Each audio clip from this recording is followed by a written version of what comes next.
The infertile CEO had a one-night stand with beautiful girl, and she got pregnant with 4 babies. Hi, my beautiful reader, and welcome to Mr. Peter Stories. Before we begin, let's take a moment to reflect.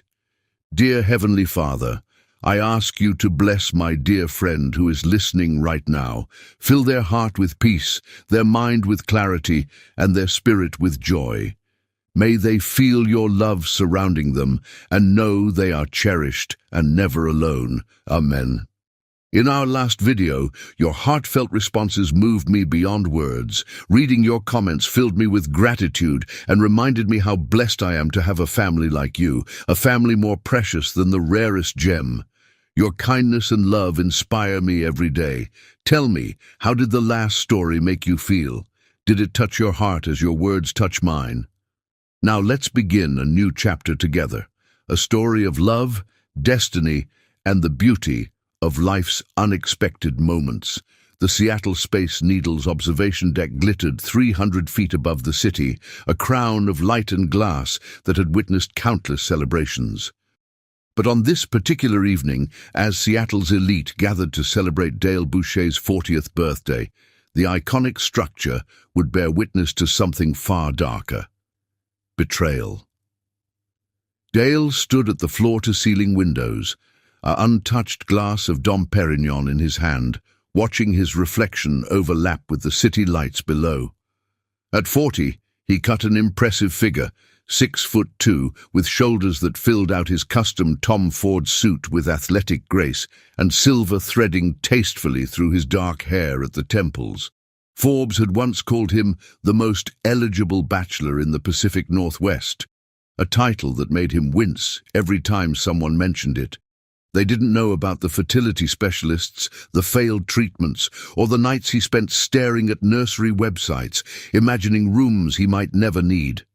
The party swirled around him in full swing, Seattle's business elite mingling with his board members and top executives from Premier Technologies, the company he'd built from a startup in his garage to a multi-billion-dollar medical technology empire, now employed over 10,000 people. Their latest innovations in non-invasive surgical equipment were saving lives across the globe. It should have been a night of triumph. Another amazing year, Dale. Richard Chen, his CFO, raised a glass as he passed. The Q4 projections are looking better than ever. Dale nodded, his practiced smile sliding into place. Richard had been with him since the beginning, when they worked 80-hour weeks, fueled by nothing but instant ramen and dreams. Now, Richard wore Italian leather shoes and had 3 kids in private school. The thought sent a familiar ache through Dale's chest. The city lights blurred as he remembered his last doctor's appointment. Dr. Sarah Mitchell's voice, gentle but clinical. The latest treatment wasn't successful, Mr. Boucher.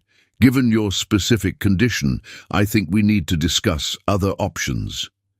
He'd sat there in her office, surrounded by photos of the families she'd helped create, feeling like the last man on earth.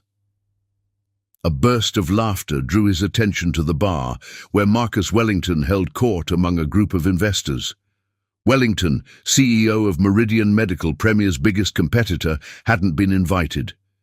His presence set off warning bells in Dale's mind, but confronting him would cause a scene. Besides, several board members seemed quite comfortable with Wellington's impromptu appearance.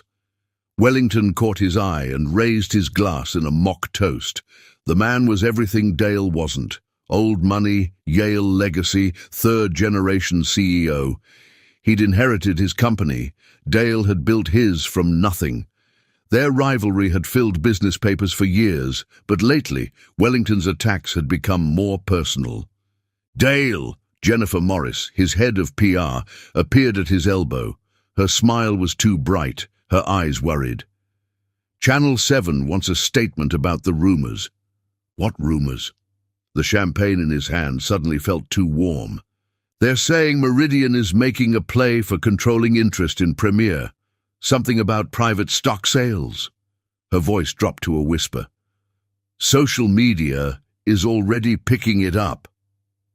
The glass shattered in Dale's grip before he even realized he'd tightened his hand. Champagne and blood mixed on the imported marble floor. Conversations stuttered to a halt as heads turned toward the sound. Mr. Boucher. One of the waitstaff hurried over with a towel. Dale barely noticed the sting of the cuts. Through the growing whispers, Wellington's voice carried clearly, "Careful there, Dale." Getting blood on the floors. Very unseemly for a man of your position. The pause was deliberate, the smirk evident in his tone. Though I suppose a man who can't create a legacy doesn't deserve to run a legacy company. The words hit like physical blows. Dale's private struggles with infertility had been leaked to Wellington somehow. The knowledge he'd tried so desperately to protect was now a weapon in his rival's hands.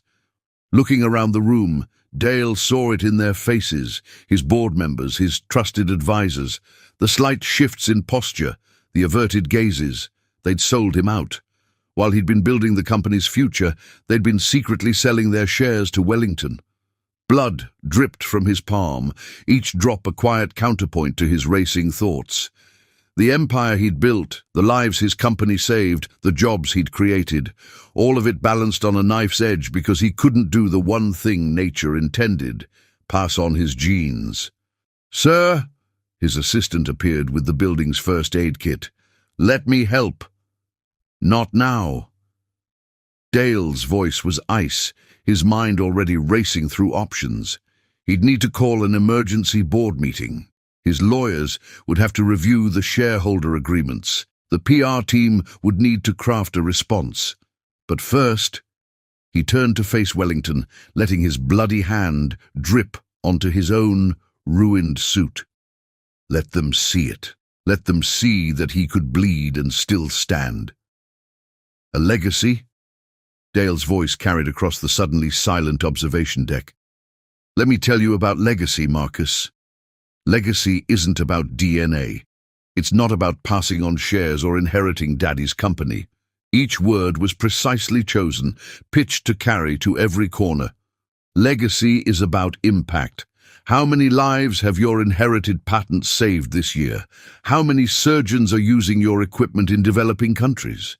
How many of your employees' children are attending college because of your stock options program?" He stepped forward, and despite the blood, despite the whispers, his presence filled the room. "You want to talk about creating things? I created hope for patients who had none. I created jobs for people who needed them. I created solutions to problems your R&D team said were impossible." His smile was sharp as broken glass. "And if you think you can take that away with some backroom deals and cheap shots about my personal life, you don't understand what the word legacy means." The silence that followed was absolute. Even the city below seemed to hold its breath. Wellington's smirk faltered for just a moment. Bold words from a man about to lose his company. "The board votes tomorrow, Dale. Maybe spend less time making speeches and more time counting your remaining shares." Dale looked at his bleeding hand, then at the faces around him, some guilty, some afraid, some calculating their next move. He'd built this company from nothing once. If necessary, he'd do it again. "Jennifer," he called to his PR head, pitching his voice to Carrie. "Call a press conference for tomorrow morning, 9 a.m. sharp. And get me Dr. Amit Patel from the Bloomberg School of Public Health on the line tonight." He turned to Wellington. "You want to play hardball? Fine, but remember, I didn't inherit my fighting skills. I earned them." He strode toward the elevator, his bloody hand held high enough to ensure it would stain his custom suit. Let the photos hit social media. Let them see that Dale Boucher didn't hide his wounds. He wore them like battle flags. The elevator doors opened with a soft chime. Before stepping in, Dale turned back one last time. "Oh, and Marcus. Happy birthday to me." The doors closed on Wellington's reddening face, and Dale finally let his mask crack. Alone in the descending elevator, he watched drops of blood stain his birthday card from the board. Too many more years of success suddenly reading like a funeral notice. His phone buzzed. Dr. Patel accepting his call for later. Good. The world thought Dale Boucher was fighting to save his company tonight. They weren't entirely wrong. But as he pressed his bleeding hand against his chest, feeling his heart hammer against his palm, Dale knew he was fighting for something far more precious. The chance to prove that a man's worth wasn't measured by his ability to reproduce, but by his capacity to create change in the world. The elevator reached the ground floor, and Dale straightened his spine. His mother, before cancer took her too early, had always told him, "Steel isn't strong because it never breaks. It's strong because it can bend without shattering." Tonight he had bent.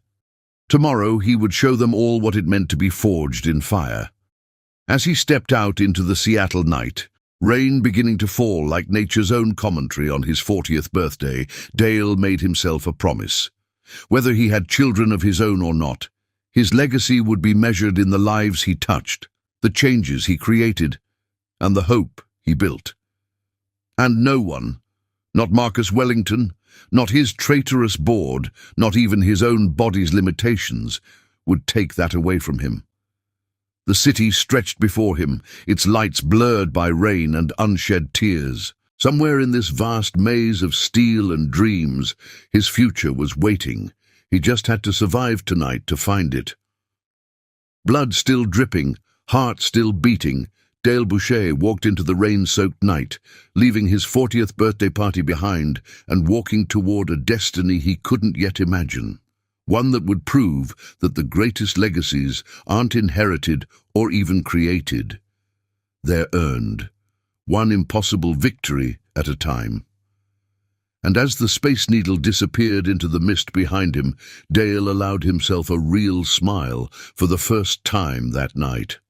Tomorrow's battle would be legendary, and he was just getting started.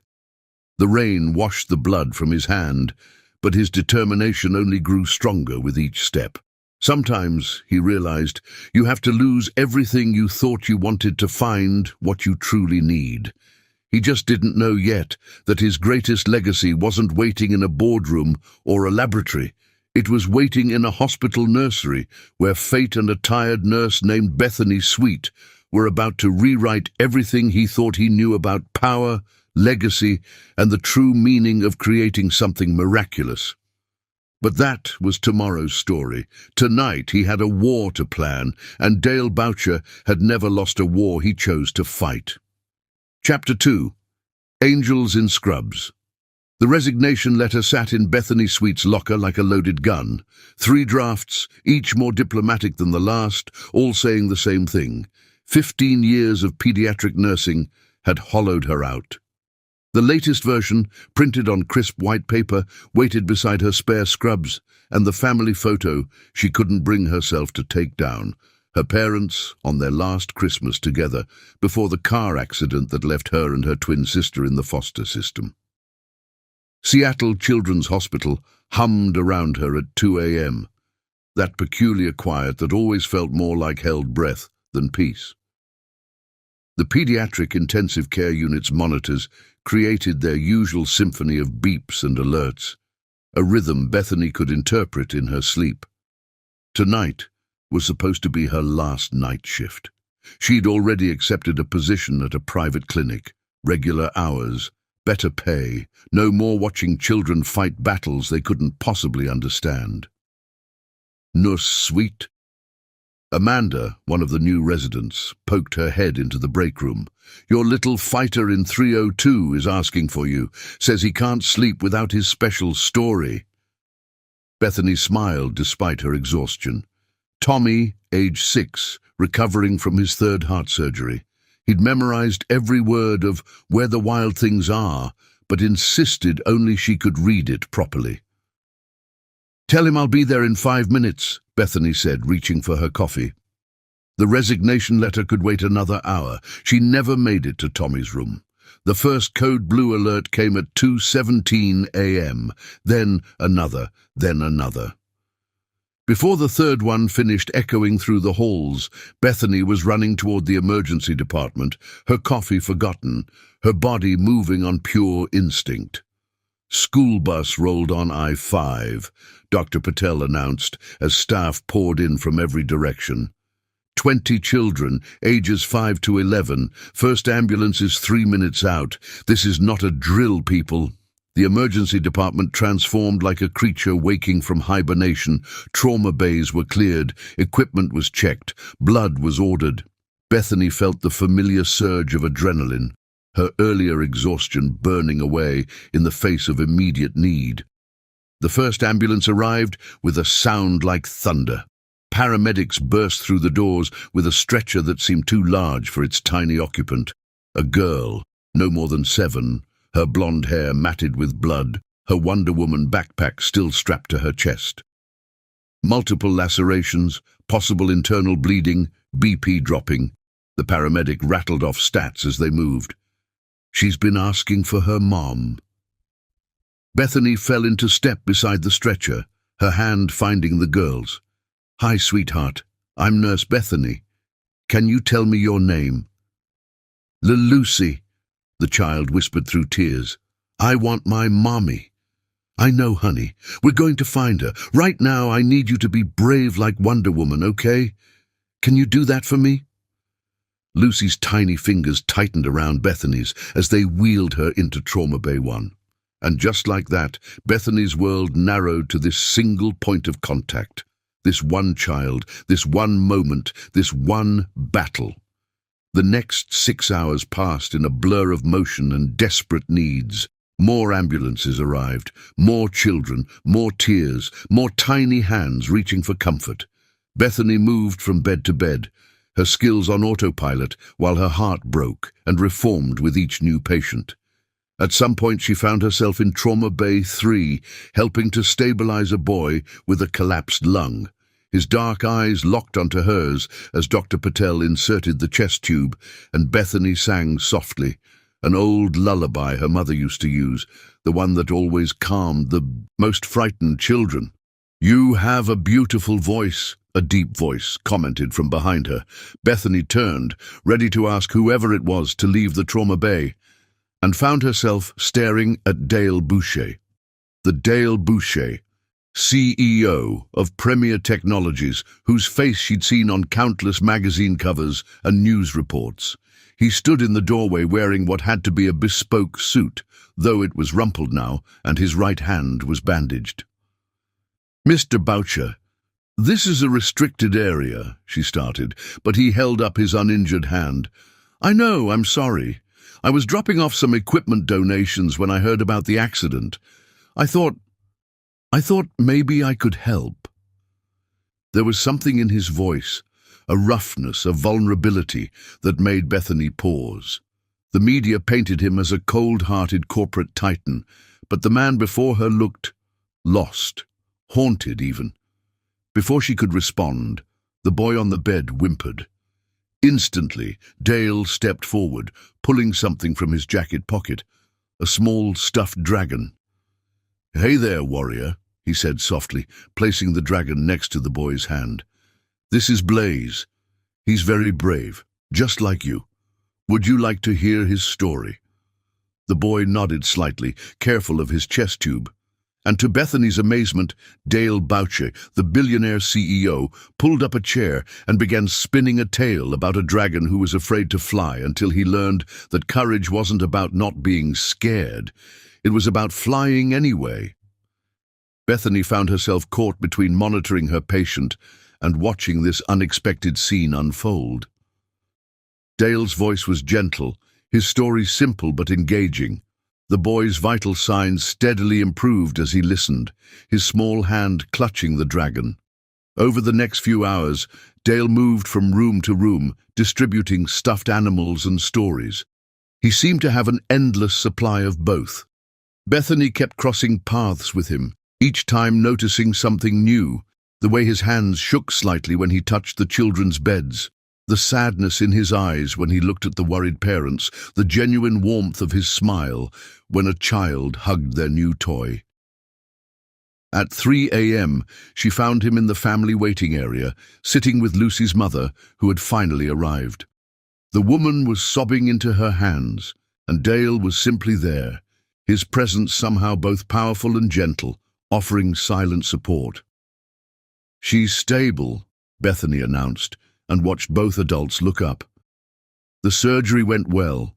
She's asking for you, Mrs. Parker." As Lucy's mother rushed past to see her daughter, Dale stood, swaying slightly. Bethany noticed the shadows under his eyes, the way he favored his injured hand. "When did you last eat?" she asked, her nurse's instincts kicking in. He blinked, seemingly surprised by the question. "I don't remember." "Come on," she said, making a decision. "The cafeteria's closed, but we have decent coffee and sandwiches in the staff room." He followed her without argument, which told her more about his exhaustion than words could. The break room was empty, everyone else still dealing with the crisis. Bethany found herself making coffee and unwrapping sandwiches for a billionaire at 3 a.m., and somehow it felt perfectly natural. "Why are you really here?" she asked as she handed him a cup. "The truth, please. I've had enough PR speaks from hospital administrators to last a lifetime." Dale stared into his coffee for a long moment. "I couldn't sleep," he finally said. "Had a difficult evening. Saw the news about the accident. Thought maybe I could be useful here instead of staring at my ceiling." With an injured hand and wearing what looks like a $4,000 suit. $5,000, he corrected with a hint of a smile. "And the hand, that's part of the difficult evening." Bethany sat across from him, noting the way he cradled the cup, the slight tremor in his fingers. "You're shaking. When did you last sleep?" "Sleep is overrated," he murmured, but his eyes met hers, and suddenly the air between them felt charged with something she couldn't name. "You're supposed to be asking why the cold-hearted CEO is sitting in a hospital at 3 a.m. telling stories to sick kids."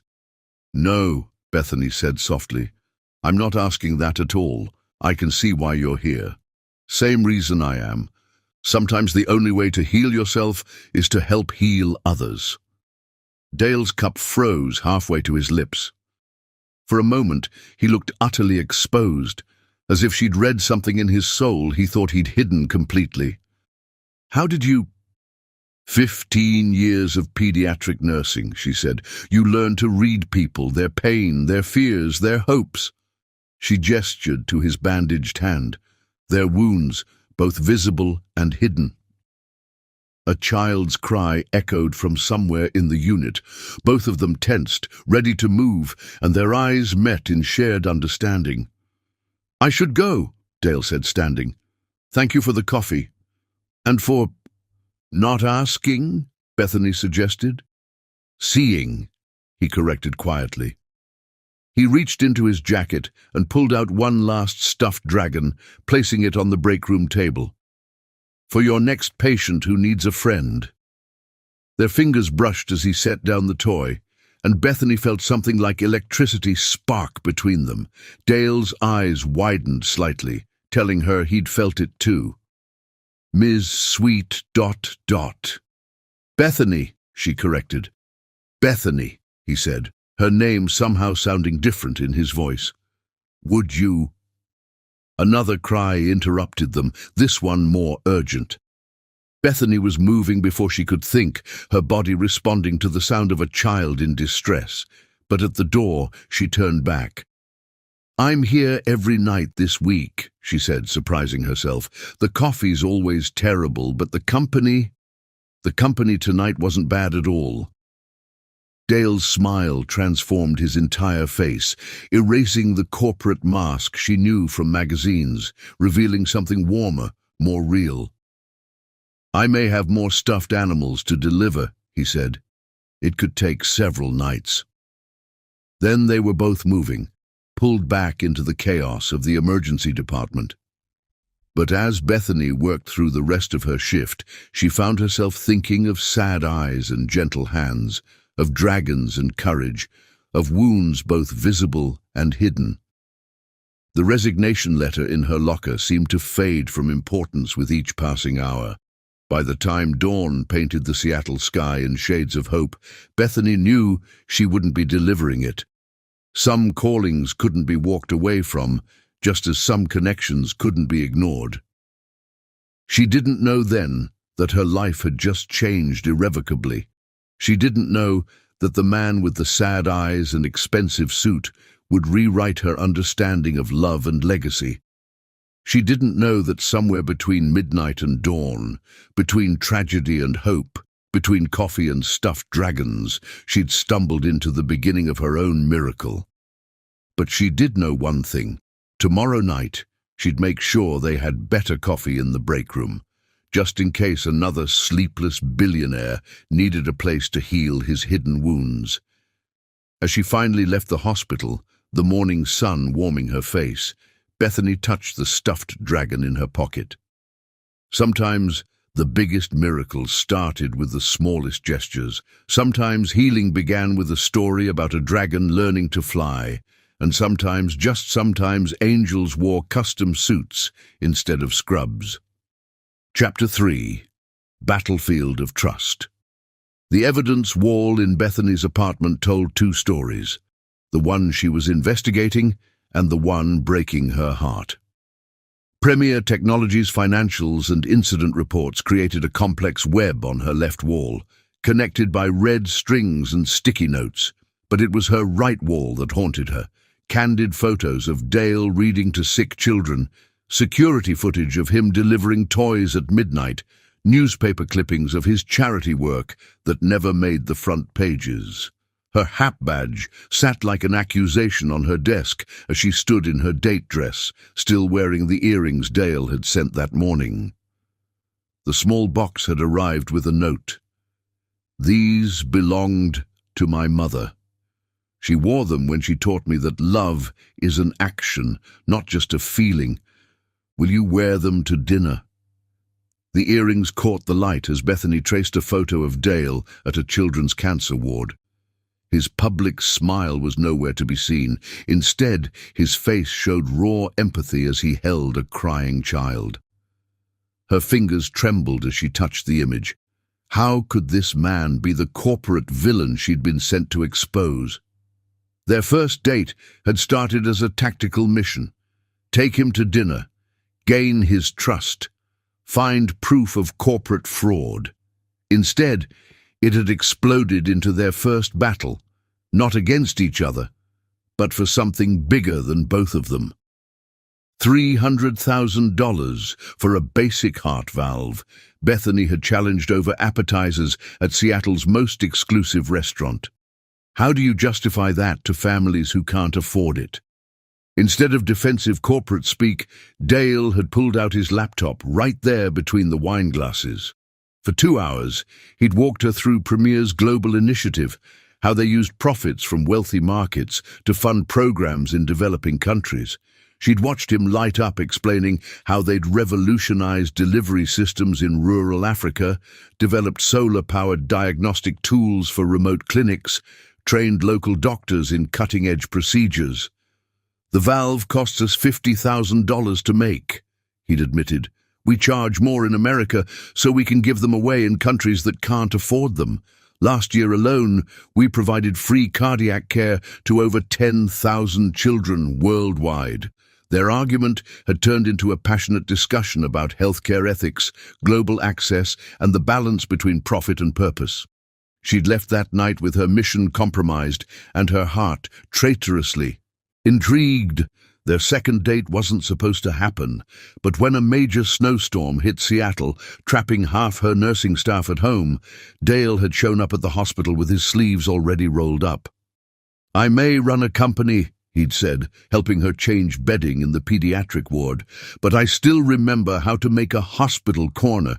Mom made sure of that during her chemo days." She'd watched him that night, not as an investigator, but as a nurse. Watched how gentle his hands were with fragile patients, how he remembered every child's name, every parent's concern, how his corporate mask slipped when he thought no one was looking, revealing a deep well of carefully hidden pain. Now, standing in her apartment before their third date, Bethany faced her reflection in the window. The earrings Dale's mother had worn sparkled against her neck, beautiful and damning. On her desk, her latest report to HAP remained unfinished. Subject shows concerning patterns in testing protocols. Her phone buzzed, a text from Dale, just past the children's ward. Tommy asked me to tell you his heart feels super good today. His words, but I agree with the sentiment. My heart feels pretty super too, knowing I'll see you soon. Bethany sank into her chair, the weight of her dual life suddenly crushing. Every document she'd gathered showed suspicious patterns, but nothing concrete. Every lead she'd followed led to dead ends, or to more evidence of Dale's humanitarian work. It was like trying to prove darkness lived in the heart of light. A knock at her door made her jump. Dale was early. She quickly covered her evidence walls with the curtains she'd installed for this purpose, smoothed her dress, and opened the door. Dale stood there in a perfectly tailored suit, holding a small gift bag and wearing a smile that made her heart stutter. But it was his eyes that undid her, vulnerable, hopeful, carrying a warmth that no corporate CEO should possess. "I brought something for you," he said softly, "for when you have rough days at the hospital." Inside the bag was a teddy bear wearing scrubs, but it was what the bear held that made her throat tight. A miniature version of Where the Wild Things Are, Tommy's favorite book. "I had it custom made," Dale explained, suddenly seeming nervous. "The bear's scrubs have your name, and the book. I thought maybe on hard days you could remember how your voice sounds reading it, how you make scared children feel safe just by being you." In that moment, Bethany's carefully constructed walls cracked. How could she investigate this man who noticed when she was tired during rounds, who remembered which children needed extra stories, who carried other people's pain so carefully while hiding his own? "Dale," she started, not sure if she was going to confess everything or run away. But then his phone rang, an emergency board meeting. Something about irregularities in the testing data. Her heart froze. This was what she'd been waiting for, wasn't it? Evidence of corporate wrongdoing. "I have to go," he said apologetically. "But dinner tomorrow? There's something I need to tell you, something I've been afraid to share." She nodded, watching him hurry away. As soon as he was gone, she plugged the drive containing her latest surveillance into her laptop. Boardroom cameras captured Dale pacing in his office, his hands shaking as he popped pills she recognized as anti-anxiety medication. His phone conversations revealed not corporate fraud, but desperate attempts to understand why test results weren't matching across facilities. "Run the tests again," he ordered his head of research. "Every protocol, every safeguard. These devices save lives. We can't risk any mistakes." Bethany's own hands shook as she added the footage to her evidence wall. But which wall did it belong on? The one documenting potential crimes, or the one showing a man whose integrity ran soul deep? Her HAP supervisor's words echoed in her mind. "Find the smoking gun, Bethany. Every corporation has its dark side, even ones run by men who read to sick children. But what if they were wrong? What if, in their determination to find corruption, they'd targeted the one CEO who valued lives over profits?" Her phone buzzed again, another text from Dale. "I'm sorry about tonight, but I need you to know something. Meeting you, it's made me believe in impossible things again, in hope, in trust, in the kind of love my mother said was worth fighting for." Bethany touched the earrings she wore, feeling their weight like truth against her skin. Tomorrow she would have to decide, her mission or her heart, the evidence she'd gathered or the evidence of her own eyes, the investigator's path or the harder road of trust. But tonight, in her apartment with its walls of contradiction, she allowed herself to feel the full complexity of loving someone she was meant to destroy. Because sometimes the greatest battles weren't fought with weapons or evidence or corporate power. Sometimes they were fought in the space between duty and desire, between facts and faith, between the head that knew to be cautious and the heart that recognized its own truth in another's eyes. And sometimes, just sometimes, love wasn't a battlefield at all. It was a surrender to something stronger than doubt, more powerful than fear, and more true than any evidence wall could ever capture. Chapter 4. The Night. Everything changed. The Seattle Children's Hospital Foundation Gala transformed the Grand Hyatt's ballroom into a garden of silver and blue lights. Crystal chandeliers cast prismatic patterns across evening gowns and tuxedos, while ice sculptures of children playing sparkled like frozen dreams. At the center of it all, Bethany Sweet stood in a midnight blue gown that seemed to capture starlight, her heart pounding with the weight of the USB drive hidden in her clutch. 2 hours earlier, she'd discovered the truth. The evidence had been buried in encrypted files on Meridian Medical's servers, files that her HAP colleagues had finally cracked. Marcus Wellington hadn't just fabricated evidence against Premier Technologies. He'd orchestrated a years-long campaign to destroy Dale Boucher, starting with leaked medical records about Dale's infertility treatments. Now, watching Dale work the room in his perfectly tailored tuxedo, Bethany felt torn between urgency and heartbreak. He moved with practiced ease among Seattle's elite, but she could see the cost in the tension of his shoulders, the slight tremor in his hand as he lifted his champagne glass. Each smile looked more forced than the last. "Ms. Sweet." Marcus Wellington's voice behind her carried all the warmth of a snake's belly. "What a pleasure to see our favorite nurse supporting such a worthy cause." Bethany turned, her grip tightening on her clutch. Wellington wore his usual predatory smile, but there was something sharp in his eyes as they darted between her and Dale. "Mr. Wellington," she acknowledged coolly. "I wasn't aware Meridian Medical had been invited tonight." "Oh, we're everywhere these days." He stepped closer, lowering his voice. "Rather like certain healthcare watchdog organizations. Don't you agree?" The threat in his words was unmistakable. Somehow he knew about HAP, about her investigation. The USB drive felt suddenly heavy, its contents burning with newfound urgency. "If you'll excuse me," Bethany began, but Wellington's hand shot out, gripping her arm with casual cruelty. "You know," he said conversationally, "it's fascinating how often Dale's companions turn out to be more than they appear. One might almost think he has a type, women who betray him. Let go of me." Bethany's voice was steel, matching the strength she'd learned in 15 years of handling hospital emergencies. "Bethany!" Dale's voice cut through the tension. He appeared at her side, his expression darkening as he saw Wellington's grip on her arm. "Take your hand off her, Marcus. Now." Wellington released her with exaggerated courtesy, but his smile had turned vicious. "Just having a friendly chat about loyalty, Dale. Something you should understand quite well by now." The orchestra struck up a new song, the opening notes of "The Way You Look Tonight" floating through the ballroom.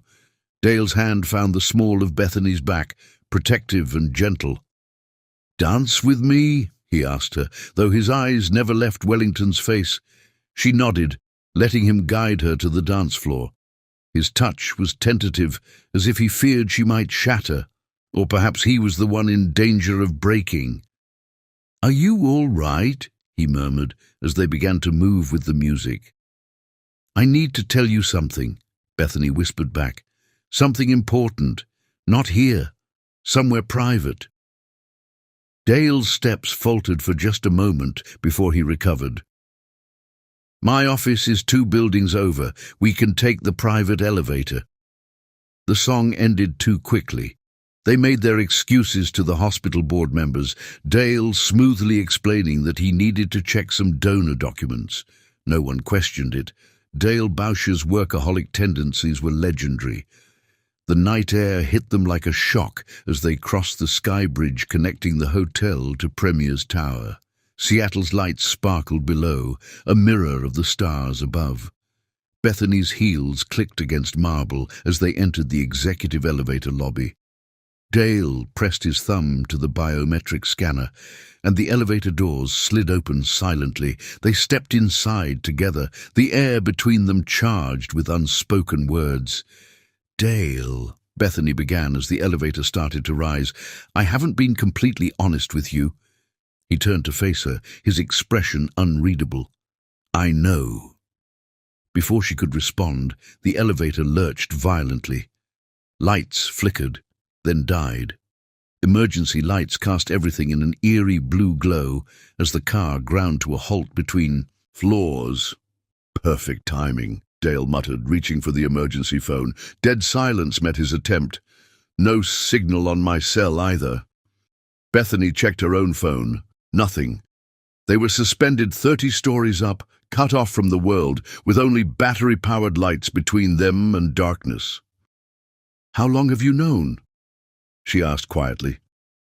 Dale loosened his bow tie, suddenly looking exhausted. "About Hap?" "3 weeks. About you being their investigator?" 2 weeks. About Wellington's involvement, that I just figured out tonight watching him watch you. Why didn't you say anything?" He laughed, but there was no humor in it. "Why didn't you? We've both been keeping secrets, Bethany. I just never expected mine to hurt quite this much." The pain in his voice cut through her defenses. She opened her clutch, removing the USB drive.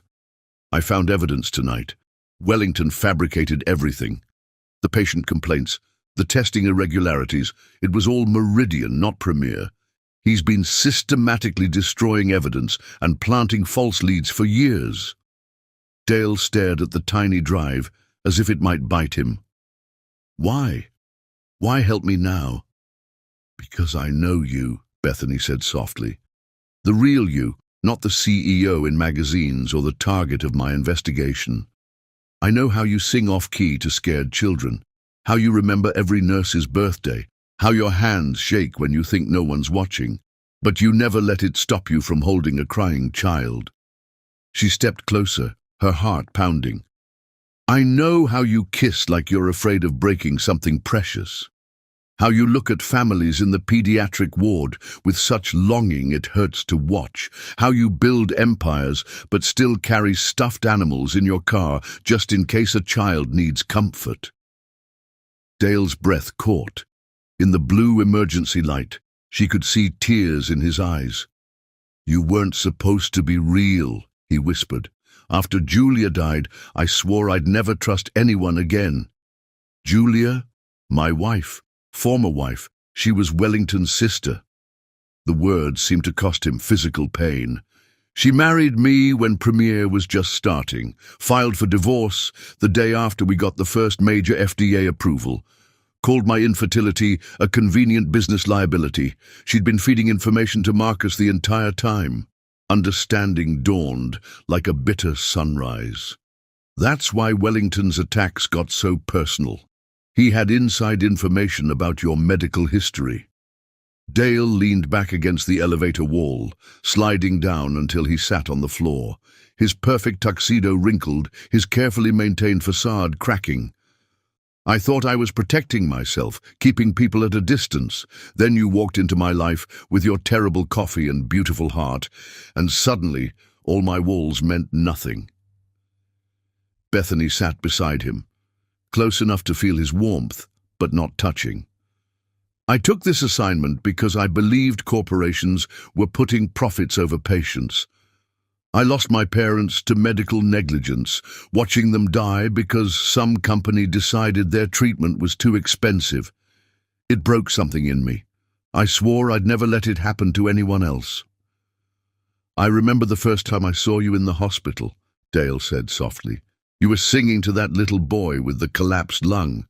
Your voice wasn't particularly good." She laughed despite herself. "Thanks a lot. But it was real," he continued. "Everything about you was real. The way you cared, the way you fought for your patients, the way you challenged me about healthcare costs on our first date. I kept waiting to find the agenda, the angle, the betrayal. Instead, I found you. Bethany's hand found his in the dim light. I kept waiting to find evidence that you were the villain in my story. Instead, I found a man who loses sleep worrying about sick children, who builds hospitals in countries that can't afford them, who carries wounds so deep he thinks he has to hide them from the world. Dale's fingers interlaced with hers. I have panic attacks, he admitted quietly. Started after Julia left. The board doesn't know. No one knows. Except you. You noticed in that board meeting last week, didn't you? When you suggested we take a coffee break right as it was starting. Your left hand always shakes first, Bethany said. And you get a certain look in your eyes, like you're drowning but trying to pretend you can breathe underwater. How do you see me so clearly? The same way you see me. She turned to face him fully. I was going to resign from HAP tonight. Before I found the evidence, I chose you weeks ago, Dale. The truth just gave me a better way to protect you. He reached up with his free hand, cupping her face. I should be angry. I should feel betrayed. Instead, I just feel free, she finished for him. Their lips met in the blue darkness, but this kiss was different from all the others. This was truth meeting truth, broken pieces fitting together, two souls, recognizing their matching scars. Dale's hands trembled as they tangled in her hair, but Bethany just held him closer, letting him feel that she was real, that she wasn't leaving, that some things were worth the risk of trust. The elevator lights flickered back to life, but they barely noticed. In that suspended moment between earth and sky, something fundamental had shifted. All their carefully constructed walls had crumbled, leaving only the raw, beautiful truth of two people who had found home in each other's broken places. Later, they would face Wellington's schemes together. Later, they would build something extraordinary from the ashes of their secrets. Later, they would learn that their biggest miracle was still waiting to surprise them. But in that moment, in an elevator caught between floors, they discovered that sometimes the greatest power isn't in keeping secrets. It's in finding someone strong enough to help you carry their weight. And sometimes love isn't about being perfect. It's about being perfectly honest about your imperfections. The night had changed everything, but then again, maybe everything had been changing since the moment a tired nurse and a lonely CEO found each other in a hospital at 3 a.m., both thinking they were broken beyond repair, both about to discover that the best love stories start with two people brave enough to let their guards down and their hearts open, even if it takes a stuck elevator to make it happen. Chapter 5. Storm Warnings. The pregnancy test sat on Bethany's bathroom counter like a live grenade. 3 minutes had never felt so long. Outside, Seattle's infamous rain pelted her apartment windows, providing a drumbeat to her racing thoughts. 2 weeks of morning sickness she'd attributed to stress. The unexpected dizziness during hospital rounds. The strange cravings for foods she normally hated. Her phone buzzed. Dale was on his way over. She'd called him in a panic after nearly fainting during her shift, and he'd immediately left a board meeting. That was 20 minutes ago. Now, staring at the plastic stick that could change everything, she wondered if she should have waited to tell him. The timer on her phone chimed just as thunder cracked overhead. With trembling hands, she picked up the test. Positive. The world tilted sideways. She grabbed the counter for support, her mind racing through impossibilities. Dale's infertility wasn't just a medical fact. It had been confirmed by multiple specialists over years of testing. The most recent doctor had been brutally clear: the chance of natural conception is effectively zero. Yet here she was, staring at two pink lines that defied medical science. A knock at her door made her jump. She quickly hid the test in her pocket and went to let Dale in. He stood in her doorway, his suit slightly damp from the rain, his face etched with concern. "Are you okay?" he asked immediately, stepping inside and cupping her face in his hands. "Jennifer said you looked pale at the hospital. Have you seen a doctor?" Bethany leaned into his touch, drawing strength from his presence. "I need to show you something," she whispered. "But you should sit down first." Dale's expression shifted from concern to worry. "Bethany, what's wrong?" Instead of answering, she led him to her couch and pulled the pregnancy test from her pocket. For a moment he just stared at it, uncomprehending. Then his face went completely white. But that's not possible," he whispered. "The doctors said—" "I know." Bethany sat beside him, taking his trembling hand. "I took 3 tests, all positive." Dale's breathing became shallow, and she recognized the signs of an impending panic attack. Quickly, she knelt in front of him, taking both his hands. "Breathe with me," she instructed softly. "In through your nose, out through your mouth. That's it. Stay with me, love." Gradually his breathing steadied, but his hands still shook in hers. "How?" he managed finally. "I don't know," Bethany admitted.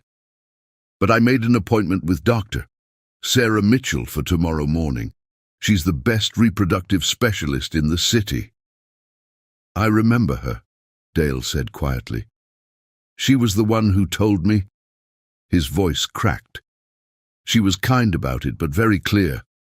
The damage from my childhood illness, combined with the experimental treatments, she said a natural pregnancy would be statistically impossible." Thunder rumbled again, closer this time. The storm was intensifying, matching the turbulent emotions in the room. "Will you come with me tomorrow?" Bethany asked softly. Dale pulled her up onto the couch beside him, wrapping her in his arms. "Try to stop me," he murmured into her hair. They sat like that for a long time, listening to the storm and holding each other. Eventually, Dale's hand drifted to her stomach, resting there with a touch so gentle it brought tears to her eyes. "If this is real," he whispered, "if this is actually happening... "It's terrifying," Bethany finished for him. "And wonderful," he added, "and impossible, and perfect." The next morning dawned grey and cold. Dr. Mitchell's office was on the top floor of Seattle's most prestigious medical building, with views of the Space Needle that neither of them noticed. They were too focused on the ultrasound screen, where Dr. Mitchell was frowning in concentration. "This is—" she began, then stopped, adjusting something on the machine. "What's wrong?" Dale's grip on Bethany's hand tightened. Dr. Mitchell turned to them with an expression of complete amazement.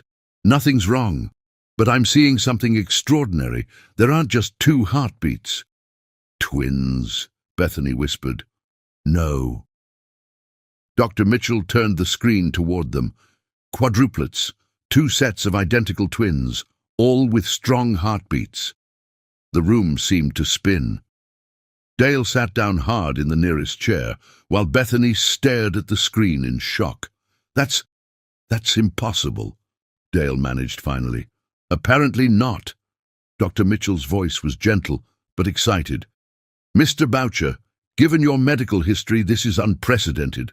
The odds against natural conception were astronomical. The odds against quadruplets, especially 2 sets of identical twins. I've never seen anything like this in my entire career." She spent the next hour walking them through what this meant. High-risk pregnancy, constant monitoring, possible bed rest, the risks and challenges ahead of them. But Dale and Bethany were only half listening. Their eyes kept returning to the screen, to the 4 tiny heartbeats that shouldn't exist, but somehow did. They were so absorbed in their miracle that they didn't notice Dr. Mitchell's assistant stepping out to take a phone call, didn't realize that news this extraordinary couldn't stay secret for long. The storm broke as they left the medical building. Dale was already on the phone with his legal team, setting up trust funds, arranging for the best maternal fetal medicine specialists. Bethany was texting her supervisor at the hospital, requesting a meeting to discuss adjusting her schedule. Neither of them saw the photographer hiding behind a newspaper stand.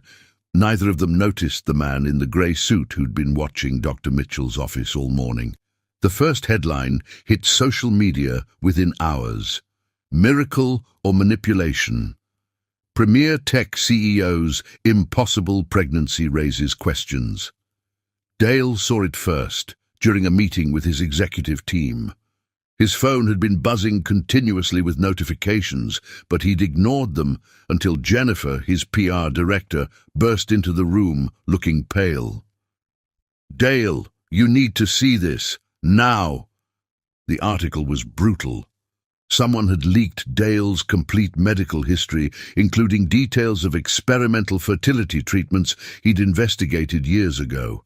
Wellington's fingerprints were all over it, though proving that would be nearly impossible. The implications were clear. Premier Technologies had used its CEO as a test subject for unauthorized fertility treatments, raising questions about the company's ethical standards and research protocols. Dale's phone rang. Bethany. "Turn on the news," she said without preamble. Her voice was shaking. He grabbed the remote for his office TV just in time to see Marcus Wellington being interviewed outside Meridian Medical's headquarters. "These allegations are deeply concerning," Wellington was saying, his face a mask of false concern. "If Premier Technologies is conducting unauthorized human trials, especially on its own CEO, one has to wonder what other ethical lines they're willing to cross. The FDA should investigate immediately." The camera cut to shots of Dale and Bethany leaving Dr. Mitchell's office that morning, then to carefully selected clips from Dale's past interviews about Premier's research division. Out of context, perfectly edited to sound sinister. "I'm coming to get you," Dale told Bethany, already grabbing his coat. "Pack a bag. We're going somewhere safe until we can contain this." "No." Bethany's voice was stronger now. "We're not running. I have evidence, remember? Everything Wellington's done, every lie he's told, it's all documented. We fight back, today." Dale stopped, his coat half on. "Bethany, the stress, the babies." "We'll be fine," she said firmly, "because their father is going to show the world what real integrity looks like, and their mother is done watching bad men hurt good people." In that moment, Dale fell in love with her all over again. "Where do we start?" "Call a press conference," Bethany said. "I'll bring the evidence. It's time to show Wellington that some miracles don't need scientific explanation. They just need truth and courage." Thunder rolled outside Dale's office window, but this time it felt less like a warning and more like applause. The storm was here, but they would weather it together, because some things were worth fighting for. And the love, strong enough to create impossible miracles, was definitely one of them. What they didn't know yet was that their biggest battle was still ahead. But for now, they had each other, 4 tiny heartbeats, and the kind of truth that could weather any storm. Wellington had declared war on their miracle, but he was about to learn that some things were beyond the reach of corporate warfare. Some things were simply meant to be. And sometimes the most powerful weapon against darkness isn't money or influence or carefully crafted lies. Sometimes it's just love. Pure, impossible, miracle-making love. The kind that creates life where science says it can't exist. The kind that turns enemies into dust and transforms ordinary moments into magic. The kind that writes its own rules and defies every rational explanation. The kind that was growing inside Bethany, 4 tiny proofs that the heart knows things logic can never understand. The storm was just beginning, but so was their greatest adventure, and they were ready for both. Chapter 6. Love's Testimony. The Premier Technologies press room had never been so crowded. Journalists packed every seat, with more standing along the walls. their cameras and phones creating a forest of electronic eyes. The air hummed with speculation. Why had Dale Boucher called an emergency press conference? Was he stepping down? Would he address the brewing scandal about unauthorized fertility treatments? Behind the stage, Bethany stood in front of a mirror, smoothing her navy dress over her still flat stomach. The evidence was loaded on a secure tablet, triple-checked and backed up. Her HP badge sat heavy in her pocket, a reminder of everything she was about to risk. "Are you sure about this?" Dale asked softly, appearing behind her. He looked exhausted, but determined in his charcoal suit, the one she'd once teased him about being his battle armor.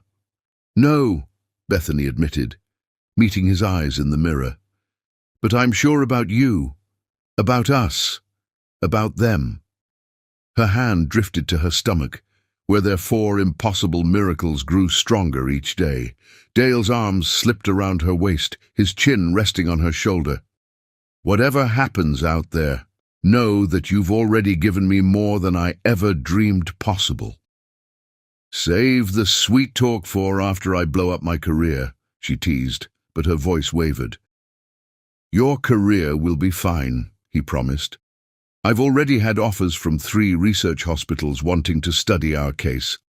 They're more interested in the medical miracle than the corporate warfare."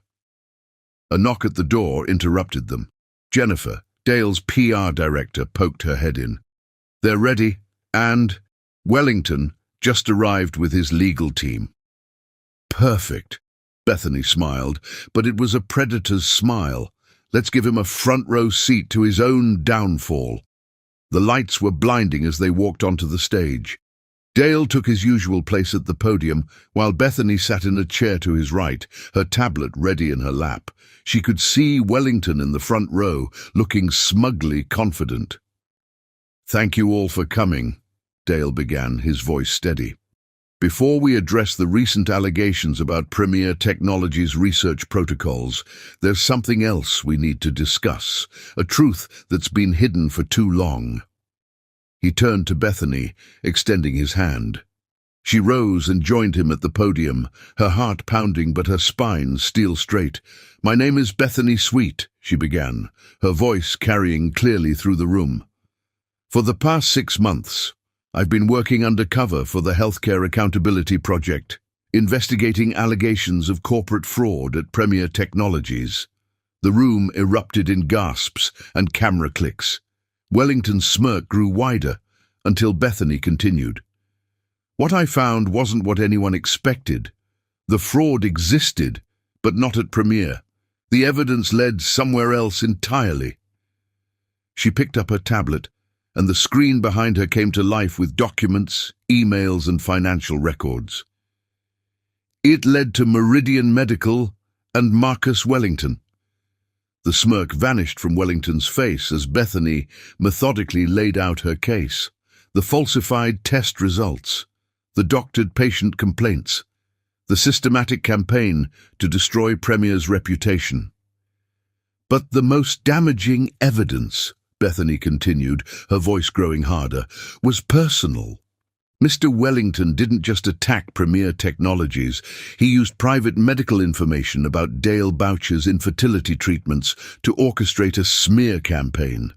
Information he obtained illegally through his sister's marriage to Dale years ago." Wellington stood abruptly, his face mottled with rage. "This is slander. You have no proof." "Actually," Dale cut in smoothly, "we have your own emails." He nodded to Jennifer, who clicked to the next slide. Wellington's private correspondence filled the screen, including messages about using Dale's medical history as leverage. "You didn't count on one thing, Marcus," Dale said quietly. "You didn't count on love being stronger than hate." Bethany took over again, her voice steady, despite the tears in her eyes. "I came to Premier looking for a villain. Instead, I found a man who spends his free evenings reading to sick children, who builds hospitals in countries that can't afford them, who carries the weight of 10,000 employees' livelihoods on his shoulders, but still notices when a nurse is having a bad day. She turned to face Dale fully now, speaking to him rather than the cameras. I found a man who taught me that true power isn't about destroying your enemies. It's about lifting up those who need help. A man who made me believe in miracles long before we knew we were carrying 4 of them. The room went completely silent at that revelation. Even Wellington seemed stunned. Yes, Dale confirmed, his voice thick with emotion. We're expecting quadruplets, 2 sets of identical twins. Medically impossible, according to every specialist we've seen. But then again, the best kinds of love stories don't play by the rules. He faced the reporters, his hand finding Bethany's. Premier Technologies has never conducted unauthorized fertility treatments. Our miracle is exactly that, a miracle. One that proves that sometimes the heart knows things science can't explain. The Healthcare Accountability Project, Bethany added, has already forwarded all evidence of Meridian Medical's illegal activities to the SEC and FDA. Mr. Wellington, I believe there are some federal agents waiting to speak with you outside. As if on cue, 2 men in dark suits appeared at the press room doors. Wellington's face went from red to pale as he realized the game was truly over. You'll regret this, he snarled as the agents approached. Both of you. No, Marcus, Dale said calmly.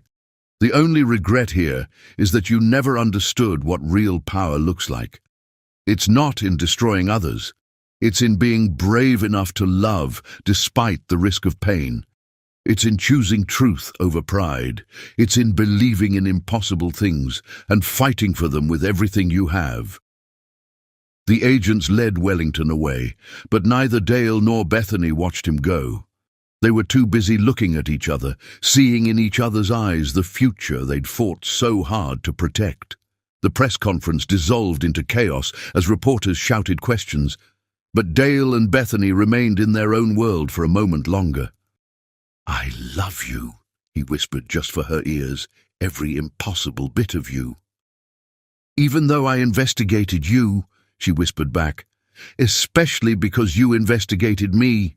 You saw all my flaws, all my battles, all my scars, and you chose to fight beside me anyway. The questions from reporters finally penetrated their bubble.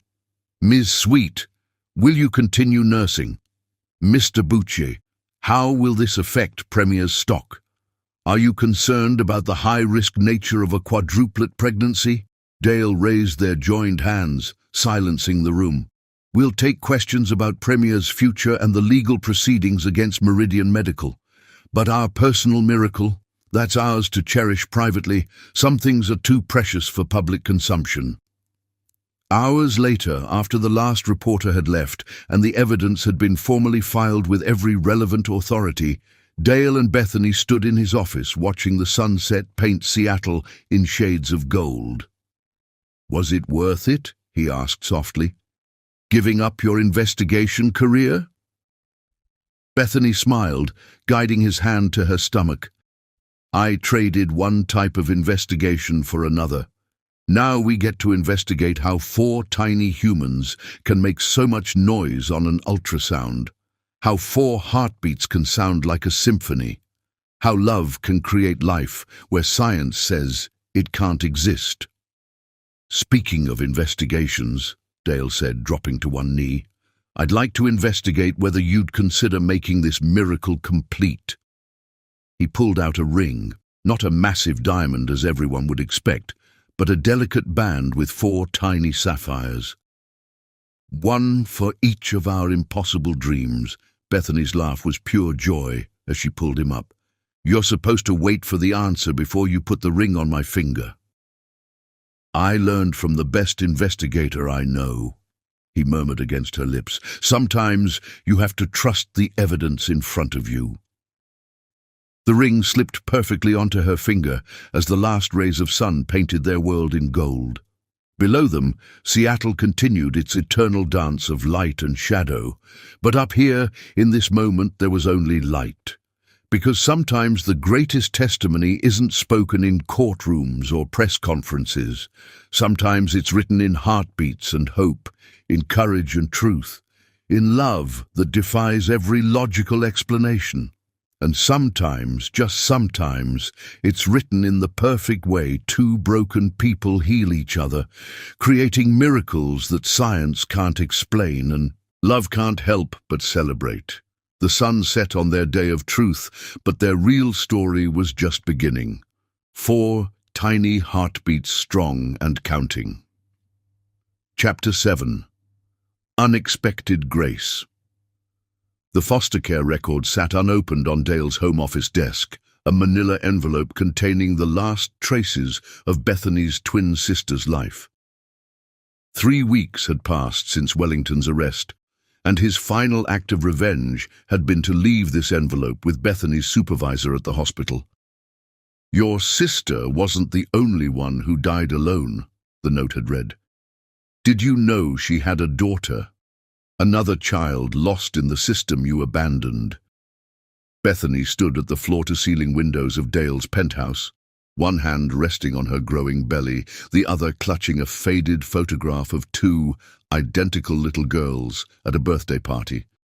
She and her twin sister Sarah before the car accident that shattered their family, before Sarah ran away from their 3rd foster home, before Bethany channeled her pain into becoming a nurse, while her sister disappeared into Seattle's shadows. "We don't have to open it today," Dale said softly, coming to stand behind her. His reflection in the glass showed the worry lines around his eyes, concern for her, for their babies, for the weight of this new revelation. "Yes, we do." Bethany's voice was steady despite her trembling hands. "If I have a niece out there, alone in the system, I can't let another child go through what Sarah and I did." She turned from the window and walked to the desk, picking up the envelope. Inside were police reports, hospital records, and finally, a birth certificate. Sarah had named her daughter Chidi, a name from their Nigerian father's culture, meaning God's protection. "She's 13, Bethany whispered, tracing the date with her finger. "Sarah died when Chidi was only 6. Drug overdose in a shelter downtown." The pain in her voice was raw, decades of guilt and grief breaking free. "I should have looked harder for her. Should have known she was still in Seattle." Dale wrapped his arms around her from behind, careful of her growing belly. At 14 weeks, the quadruplets were making their presence known, turning simple movements into careful navigation. "We can't change the past," he murmured into her hair. "But we can change Chidi's future. If you want to find her, I'll move heaven and earth to make it happen." Bethany leaned back against him, drawing strength from his presence. "She's at Evergreen Group Home in Bellevue. According to these records, she's been through 4 foster homes in 7 years. The last note says she's resistant to placement and exhibits trust issues."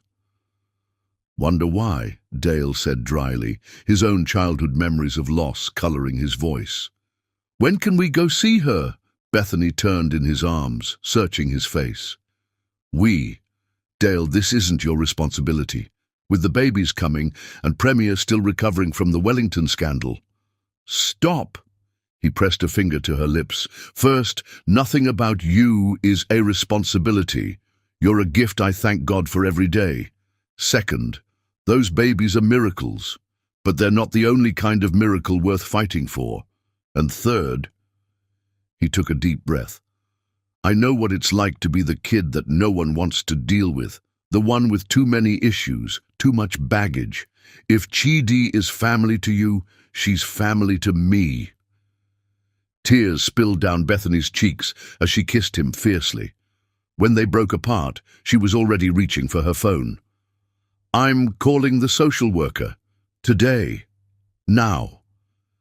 2 days later, they sat in a stark meeting room at Evergreen Group Home. The walls were painted an institutional beige, decorated with faded motivational posters. The social worker, Ms. Chen, reviewed their paperwork with raised eyebrows.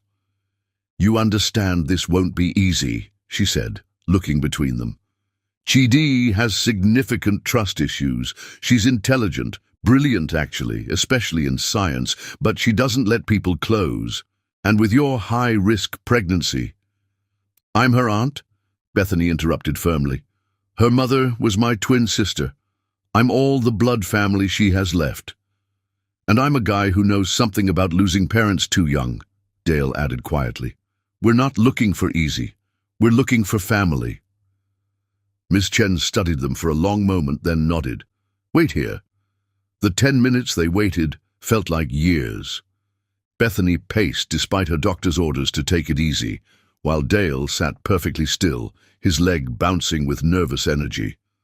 When the door opened, they both froze. Chidi was tall for 13, with Bethany's high cheekbones and Sarah's defiant chin. She wore ripped jeans and a hoodie covered in hand-drawn chemical formulas. Her eyes, so like Sarah's it made Bethany's heart ache, swept the room with practiced wariness. "Chidi," Ms. Chen said gently, "this is your Aunt Bethany and her fiancé, Dale." The girl's expression didn't change, but her hands tightened on her backpack straps. "I don't have an aunt." "Yes, you do." Bethany's voice cracked as she pulled out the old birthday photo. "This is your mum and me. We were twins. I lost track of her after we were separated in foster care. I didn't know about you until 2 days ago, or I would have come sooner. So much sooner." Chidi took the photo with trembling fingers. "Mum had this same picture," she whispered. "It burned in our last apartment." "I have more," Bethany said quickly. "Albums full, and stories. So many stories about your mom when we were kids, about your grandparents, about where your name comes from." "Why now?" Chidi's voice was sharp with years of protective anger. "Mom died 7 years ago. Where were you then?" "Fighting the wrong battles," Bethany admitted. "Trying to fix a broken healthcare system instead of fixing my broken family. I was wrong, and I'm so sorry. But I'm here now, if you'll let me be." "We both are," Dale added softly. He hadn't moved from his chair, instinctively understanding that this skittish teenager needed space. "No pressure, no expectations. Just family if you want it." Chidi's eyes fixed on Bethany's slightly rounded belly. "You're pregnant."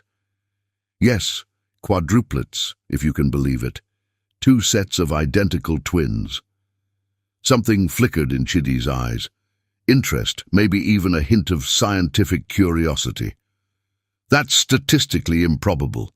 The odds of naturally occurring quadruplets with 2 sets of identical twins are approximately 1 in 70 million. Dale grinned. "She's right. Our doctors are writing papers about it." "You like science?" Bethany asked hopefully. Chidi shrugged, but her fingers traced one of the formulas on her hoodie. "Chemistry makes sense. Molecules don't lie or leave." The words hit like physical blows, but Bethany pushed through the pain. "No, they don't. But sometimes people who've left come back. Sometimes they bring physics-defying miracles and impossible hopes and promises they intend to keep." "Pretty words," Chidi muttered, but she hadn't let go of the photo. "Not words," Dale said quietly. "Actions. We've already started the paperwork to become certified foster parents. We bought the penthouse next door to expand our home. There's a room there if you want it. Paint it any color you like. Fill it with chemistry sets and books and whatever makes you feel safe. And if I don't want it, then we keep visiting if you'll let us," Bethany said firmly. "We keep showing up. We keep proving that not everyone leaves." Chidi stared out the window for a long moment. "The babies will come first," she said finally. "Everyone always has something that comes first." "No," Dale and Bethany said simultaneously. Dale leaned forward, his voice gentle but intense. "Family isn't a competition, Chidi. Love doesn't divide, it multiplies, like a chemical reaction creating something greater than its original components. A tiny smile flickered at the corner of Chidi's mouth. "That's not how chemical reactions work." "Teach me," Dale offered. "I know business and medical technology, but chemistry was never my strong suit." The smile grew slightly. "You'd let me teach you? I'd be honored. And maybe you could help us set up the nursery. 4 babies are going to need some serious organizational systems. 4 babies are going to need someone who knows how to calculate proper formula ratios and sterilization procedures," Chidi muttered, then looked startled, as if she hadn't meant to show that much interest. Bethany's heart soared, but she kept her voice casual. "That's true, especially since their mom is probably going to be on bed rest soon, and their dad can barely make coffee without breaking something." "Hey!" Dale protested, but his eyes were twinkling. For the first time, Chidi truly looked at them, not as threats or temporary fixtures, but as people. Can I think about it?" "Of course," Bethany said. "We'll come back tomorrow? Maybe bring lunch and those photo albums?" Chidi nodded slowly. "I have chemistry club until 3. "We'll come at 4, Dale promised. "Give you time to decompress after school." As they stood to leave, Chidi suddenly stepped forward and thrust the birthday photo at Bethany. "Keep it safe," she asked, her voice small. Just in case." Bethany understood what she couldn't say. "Keep it safe until I trust you enough to look at it again. Keep it safe until I believe you'll come back. Keep it safe until I'm ready to have a family again." "I will," she promised. "Everything precious deserves to be kept safe." Outside in their car, Bethany finally let the tears fall. Dale held her while she cried for Sarah, for Chidi, for all the years lost to fear and pain. "She's so much like both of us," she whispered. "Sarah's spirit, but my caution. Sarah's brilliance, but my walls. Sarah's spirit, but my caution. Sarah's brilliance, but my walls."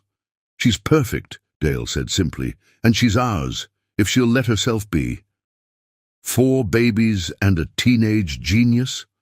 Bethany managed a watery laugh. "Are we crazy?" "Probably." Dale kissed her temple. "But the best kinds of love usually are.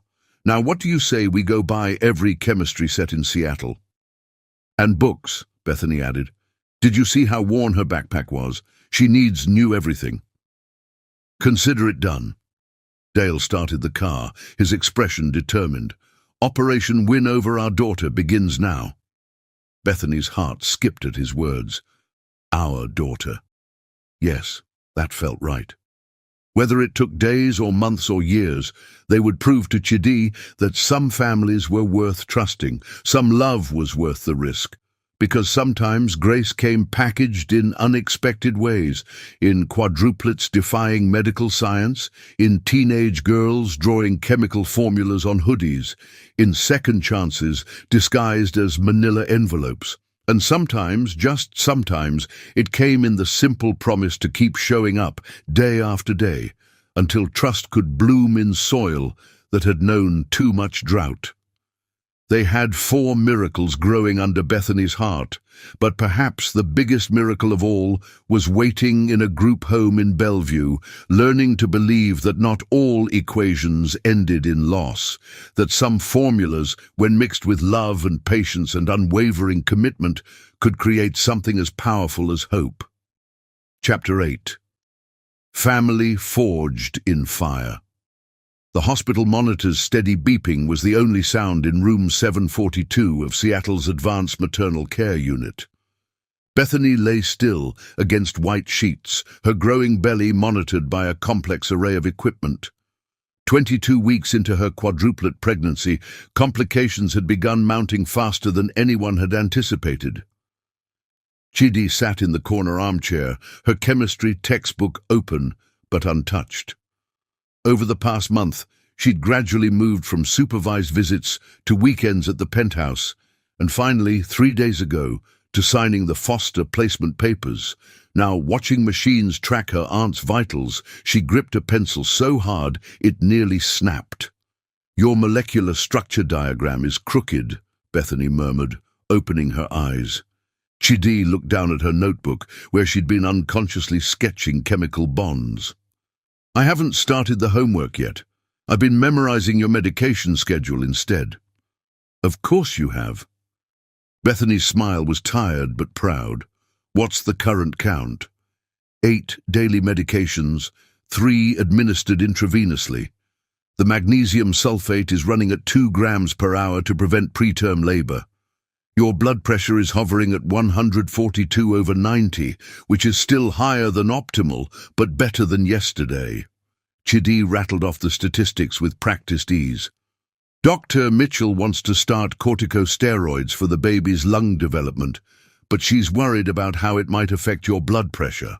Look at you, speaking medical terminology like a pro. Dale's voice came from the doorway. He carried 3 cups of coffee and a paper bag that smelled like Chidi's favorite cinnamon rolls from the bakery down the street. The nurses have been teaching me, Chidi said, accepting a hot chocolate. She wasn't allowed coffee yet, despite her protests about the chemical benefits of caffeine.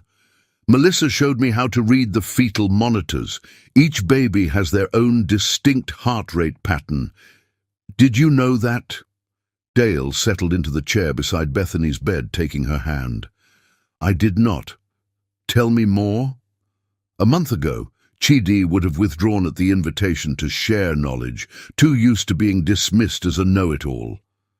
Now, she set aside her textbook and moved closer to the monitors. See these 2 lines? Those are the identical twin girls. Their patterns are similar but not exactly the same. The boys' patterns are here and here. They're slightly faster on average. Melissa says it's normal for identical twins to have synchronized patterns. It's like they're already communicating. Just like their big sister, Bethany said softly, always keeping track of them. The word sister still made Chidi pause, but she didn't flinch away from it anymore. Instead, she reached out hesitantly and touched Bethany's belly where one of the babies was kicking. That's Maya, she said confidently. She's the most active between 10 a.m. and noon. I've been charting their movement patterns. Dale pulled a worn notebook from his briefcase, Chidi's pregnancy observations, filled with detailed notes and graphs, tracking everything from fetal movement to Bethany's vital signs. He'd had it bound in leather after finding Chidi asleep one night surrounded by loose papers covered in meticulous documentation. Have you updated the charts from last night? He asked, knowing how much she valued the responsibility. Chidi shook her head. I was waiting for the morning blood pressure reading, but I did start a new section on amniotic fluid levels. Dr. Mitchell said they're crucial indicators at this stage. The casual way she used medical terminology made Bethany's heart ache with pride and sadness. No 13-year-old should be so well-versed in pregnancy complications, but Chidi had thrown herself into understanding every aspect of the high-risk pregnancy, as if knowledge could somehow protect them all from loss. A sharp pain made Bethany gasp, her hand tightening on Dale's. Instantly, Chidi was checking monitors while Dale hit the call button. Contractions? Chidi asked professionally, though her hands trembled slightly. Just pressure, Bethany managed. The babies are getting crowded in there. Dr. Mitchell arrived before the conversation could continue. She reviewed the monitors with a frown that made Chidi step closer to Bethany's bed protectively. The contractions are getting more frequent, the doctor said finally. We need to increase the magnesium sulfate. Bethany, I'm putting you on complete bed rest. No sitting up except for absolutely necessary medical procedures. But that means she can't come to my science fair next week, Chidi blurted, then immediately looked embarrassed at revealing she'd been counting on their presence. Dale wrapped an arm around her shoulders. I'll be there. Front row, embarrassing proud dad signs and all. The babies are the priority, Chidi said quickly, but her disappointment was visible. No, Bethany said firmly, despite her discomfort. Dale's right. He'll be there with the signs, and I want every detail recorded in that notebook of yours, so you can tell me everything afterward. Speaking of details, Dr. Mitchell interjected gently. Chidi, Would you mind sharing your observations about the fetal movement patterns? The nurses mentioned you've been tracking them systematically. For the next 20 minutes, Chidi walked the doctor through her charts and graphs. Her scientific precision drew admiring comments from Dr. Mitchell, while her intimate knowledge of each baby's patterns revealed the depth of her emotional investment. "This is remarkable work, Doctor," Mitchell said finally. "Would you consider letting me share your documentation method with other families expecting multiples? Your system could help a lot of parents track their baby's development." Chidi's eyes widened. "Really? But I'm just a kid." "You're a scientist," Dale corrected. "Age is irrelevant to good research." The pride in his voice made Chidi stand straighter. "I could make it better," she said thoughtfully. "Maybe create an app with standardized input fields and automated pattern recognition." "After the science fair," Bethany reminded her with a smile. "One world-changing project at a time." Another contraction hit, stronger this time. Chidi was instantly back in caretaker mode, adjusting pillows and checking monitors, while Dale spoke quietly with Dr. Mitchell. "Mom." The word slipped out so softly that at first Bethany thought she'd imagined it. But Chidi was looking at her with worried eyes, one hand still resting on her belly where the baby's kicked. "Should I get the nurse?" Bethany blinked back tears at the precious gift of that single word. "No, sweetheart. Just stay close." Chidi nodded, perching on the edge of the bed. "Always. Someone has to keep track of these troublemakers' vital signs." Dale returned to find his daughter teaching his fiancé the chemical structure of the medications keeping their babies safe, while said babies performed what felt like synchronized swimming. The scene was nothing like the family he'd imagined as a lonely CEO, and everything like the miracle he'd never dared to hope for. "Dad?" Chidi's voice broke into his thoughts. "Can you quiz me on the medication timing while I update the charts? Only if you help me practice my embarrassing science fair cheers afterward," he countered, pulling up a chair. Chidi rolled her eyes but couldn't hide her smile. "Fine, but no chemistry puns on the signs." "Too late," Bethany laughed. He already ordered custom T-shirts that say, "My daughter's science fair project has great chemistry." The look of mortified joy on Chidi's face was worth every contraction, every worry, every moment of fear. Because family wasn't just about blood or genetics or perfect circumstances. Sometimes it was about choosing each other every day, about turning medical crises into opportunities for connection, about letting love rewrite the equations of belonging until fear gave way to trust. And sometimes, in the quiet moments between monitor beeps and medication schedules, it was about watching a brilliant young girl learn that she didn't have to earn her place in their hearts. She already had it, permanently. No chemical bonds required.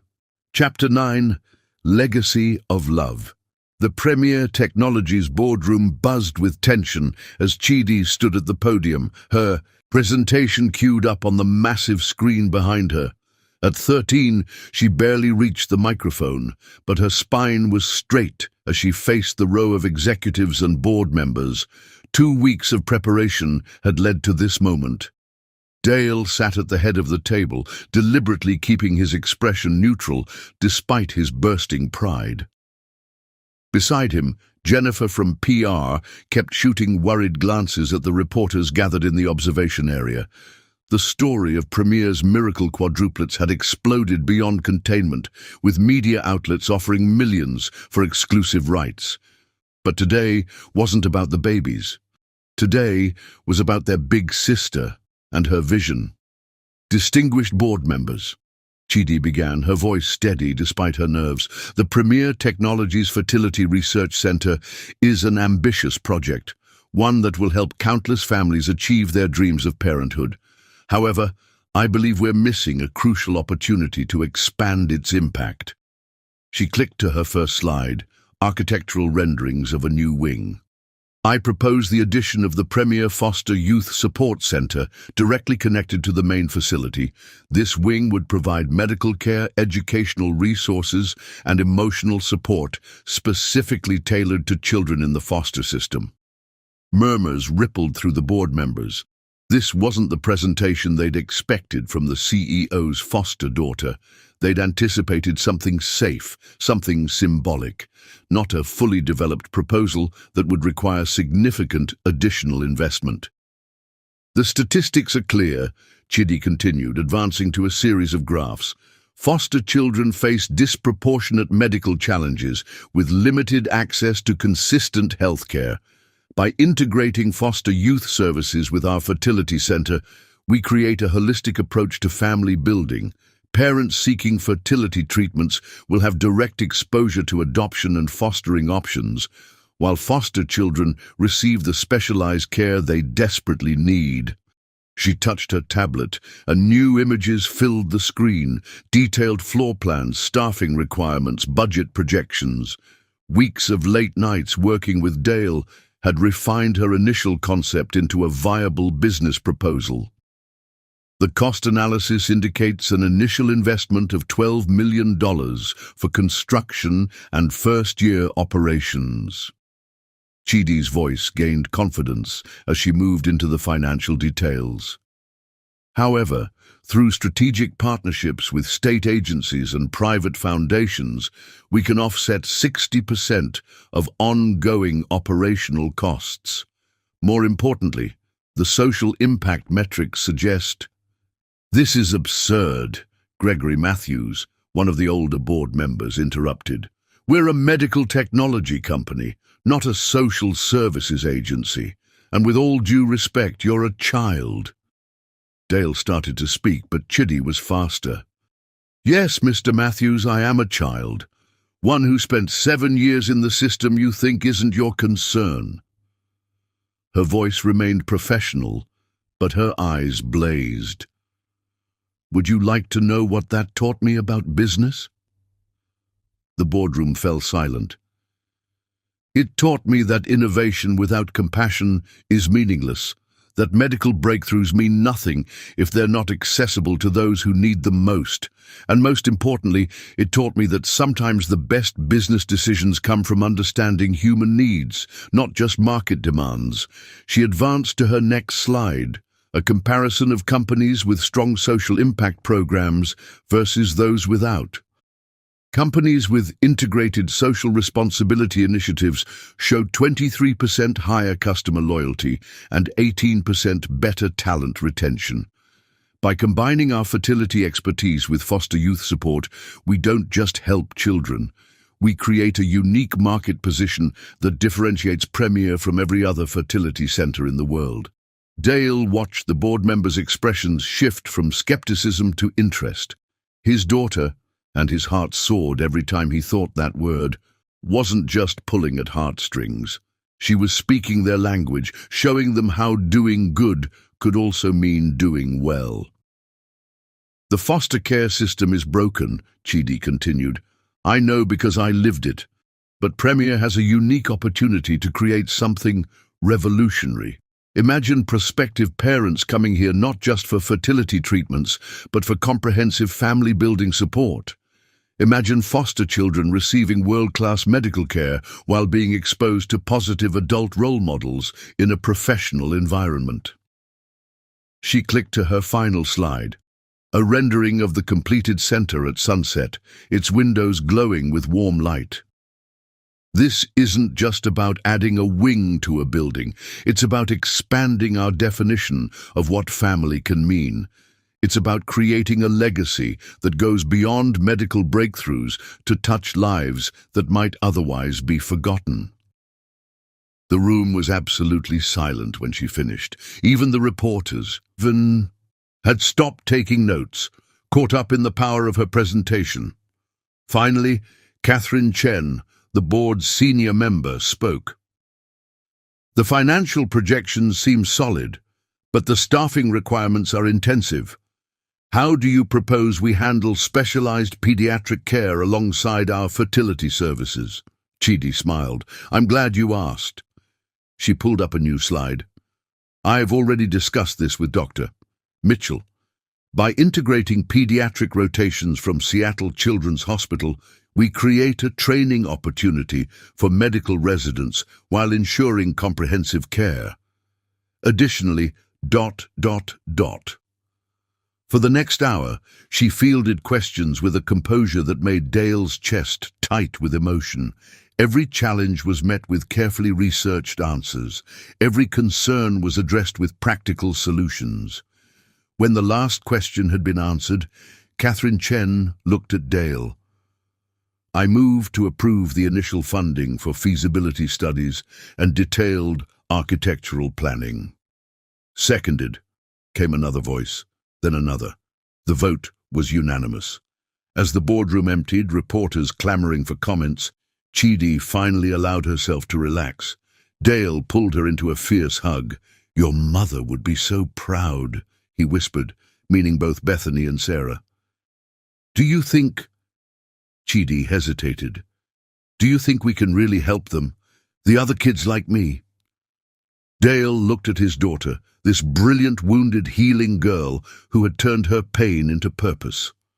"I think you already have. This center, this vision, it's going to change lives." "Speaking of changing lives," Jennifer interrupted apologetically, "Good Morning America wants an exclusive on the quadruplet story. They're offering—" "No," Chidi said firmly. "Mom needs rest, not cameras. The baby's story is private. But—" she straightened her shoulders, "I'll do an interview about the foster care center, if that helps." Dale watched in amazement as his 13-year-old daughter calmly negotiated terms with his PR director. Gone was the withdrawn girl from the group home. In her place stood a young woman who had found her voice and her purpose. Later, in Bethany's hospital room, they celebrated with contraband chocolate cake while watching the local news coverage. "My brilliant girl," Bethany beamed as Chidi showed her the approved plans. "You're going to help so many children." "Our brilliant girl," Dale corrected, earning a smile from Chidi that lit up the room. The babies chose that moment to make their presence known, kicking in what felt like synchronized approval. Chidi immediately began documenting their movements in her ever-present notebook. "Maya started it," she noted professionally. "She always leads the dance party." As Dale watched his daughter record their miracle baby's movements while discussing architectural plans with Bethany, he marveled at how love could transform everything it touched. Wellington's last attempt at revenge, revealing Chidi's existence, had backfired spectacularly. Instead of destroying their happiness, it had completed their family in ways none of them could have imagined. Because sometimes the greatest legacies aren't built with bricks and mortar, but with courage and compassion and the determination to turn pain into purpose. And sometimes, the most powerful force for change isn't money or influence or medical breakthroughs. It's the heart of a child who refuses to let others suffer as she did. It's the love of a family forged in fire and faith. It's the simple, world-changing truth that every life has value, every story matters, and every child deserves a chance to build their own legacy of love. Chapter 10. Final Battle. At 30 weeks, Bethany's body began to surrender. The monitors in her hospital room played a symphony of urgent alerts as her blood pressure spiked dangerously high. Dr. Mitchell had moved her to the ICU, where machines tracked every breath, every heartbeat, both hers and the baby's. Dale hadn't left the hospital in 3 days. He ran Premier Technologies from a makeshift office in the corner of Bethany's room, his empire managed between beeping monitors and whispered medical consultations. Dark circles shadowed his eyes, his usual impeccable appearance replaced by wrinkled dress shirts and uncombed hair. Chidi had converted the ICU waiting room into a study hall, her textbooks spread across 3 chairs, while she alternated between homework and reviewing medical journals. She'd recruited a rotation of medical students to help her research similar cases, promising them recommendations from Dale in exchange for their expertise. "Her protein levels are rising again," Chidi announced quietly, studying the latest lab results. She'd learned to read medical charts faster than some residents, her scientific mind focused entirely on understanding her mother's condition. Dale looked up from his laptop, where he'd been on a video call with his board. "How bad?" "Bad enough that Dr. Mitchell ordered hourly monitoring." Chidi's voice was clinical, but her hands shook as she updated her charts. "The preeclampsia is getting worse." They both looked at Bethany, who lay still against white sheets, her skin almost as pale as the hospital linens. Medication kept her sedated to prevent seizures, but occasionally her fingers would twitch, searching for something or someone. "The babies are stable," Chidi continued, because focusing on data helped her stay strong. "Their heart rates are maintaining good variability. Maya's still the most active, but even she's quieter today. It's like they know to conserve their energy." Dale saved his work and closed his laptop, moving to sit beside his daughter. "What do your research students say?" Katie found 3 cases of successful quadruplet deliveries with severe preeclampsia, all between 30 and 32 weeks. James is reviewing a paper about new treatment protocols, and Michael, she hesitated. Michael is looking into survival rates. "Hey," Dale turned her chair to face him. "Your mum is the strongest person I know. And those babies? They're fighters, just like their big sister."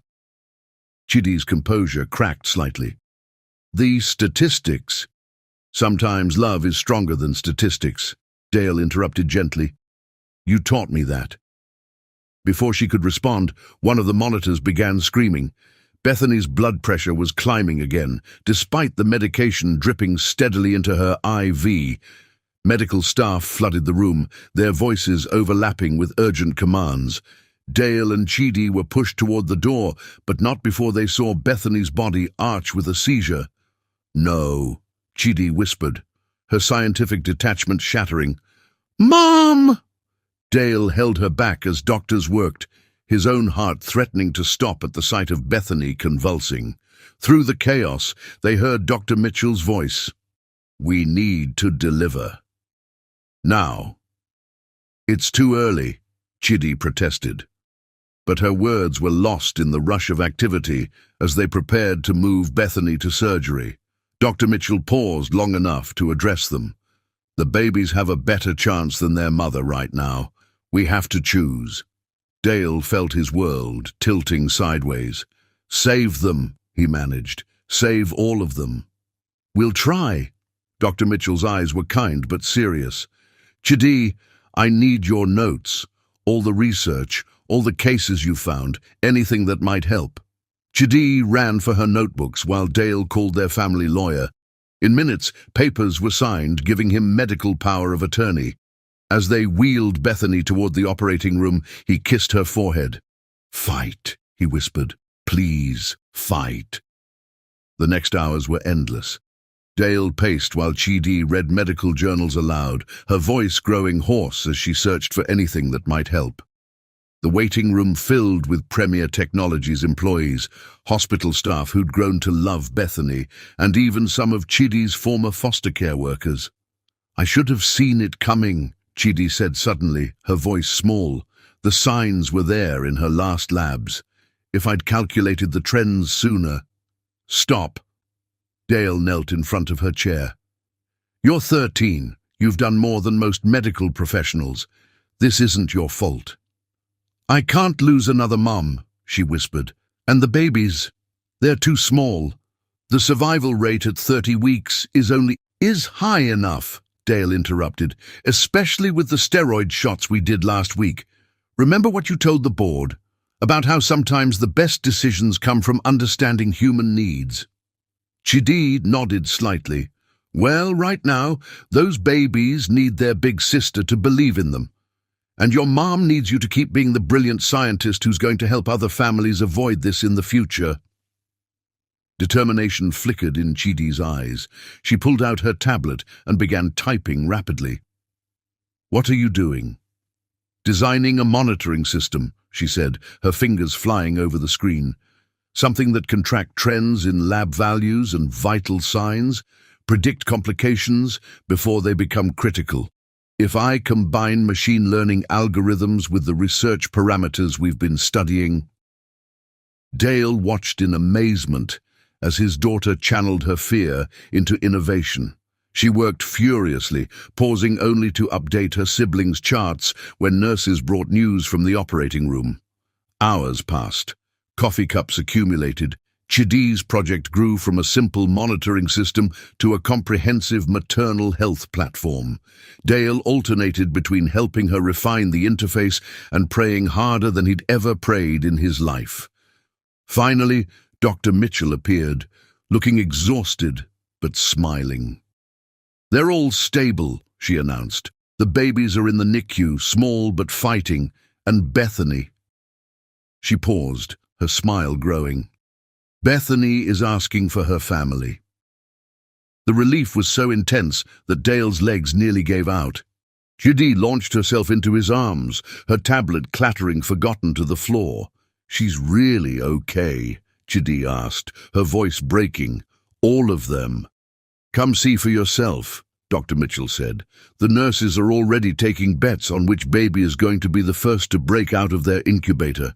Apparently, Maya's heart rate increases every time someone mentions her sister's name." They followed her through the quiet hospital corridors, first to the NICU, where 4 tiny miracles fought their first battle with their mother's determination. Then to recovery, where Bethany lay pale but alive, her smile tired but radiant. "My scientists," she whispered as they entered. "Did you solve all the world's medical problems while I was away?" "Just some of them," Chidi said, carefully hugging her. "I invented a new monitoring system, and I may have accidentally designed an app for tracking multiple birth pregnancies, and possibly reorganized the NICU protocols based on statistical analysis of outcome data." "Of course you did!" Bethany's laugh was weak but real. "And you?" she asked Dale. "I just loved you," he said simply. "All of you." "That's enough," Bethany murmured as her eyes drifted closed. "That's everything." They sat with her through the night, Chidi curled in the recliner while Dale held Bethany's hand. Every hour, nurses brought updates from the NICU. Every hour, their miracles grew stronger, and in the quiet moments between updates, Dale watched his daughter sleep and marveled at how love could transform fear into purpose, pain into innovation, and a broken family into something stronger than steel. Because sometimes the final battle isn't won with medicine or money or even science. Sometimes it's won with the quiet determination of a teenager who refuses to accept statistical probabilities.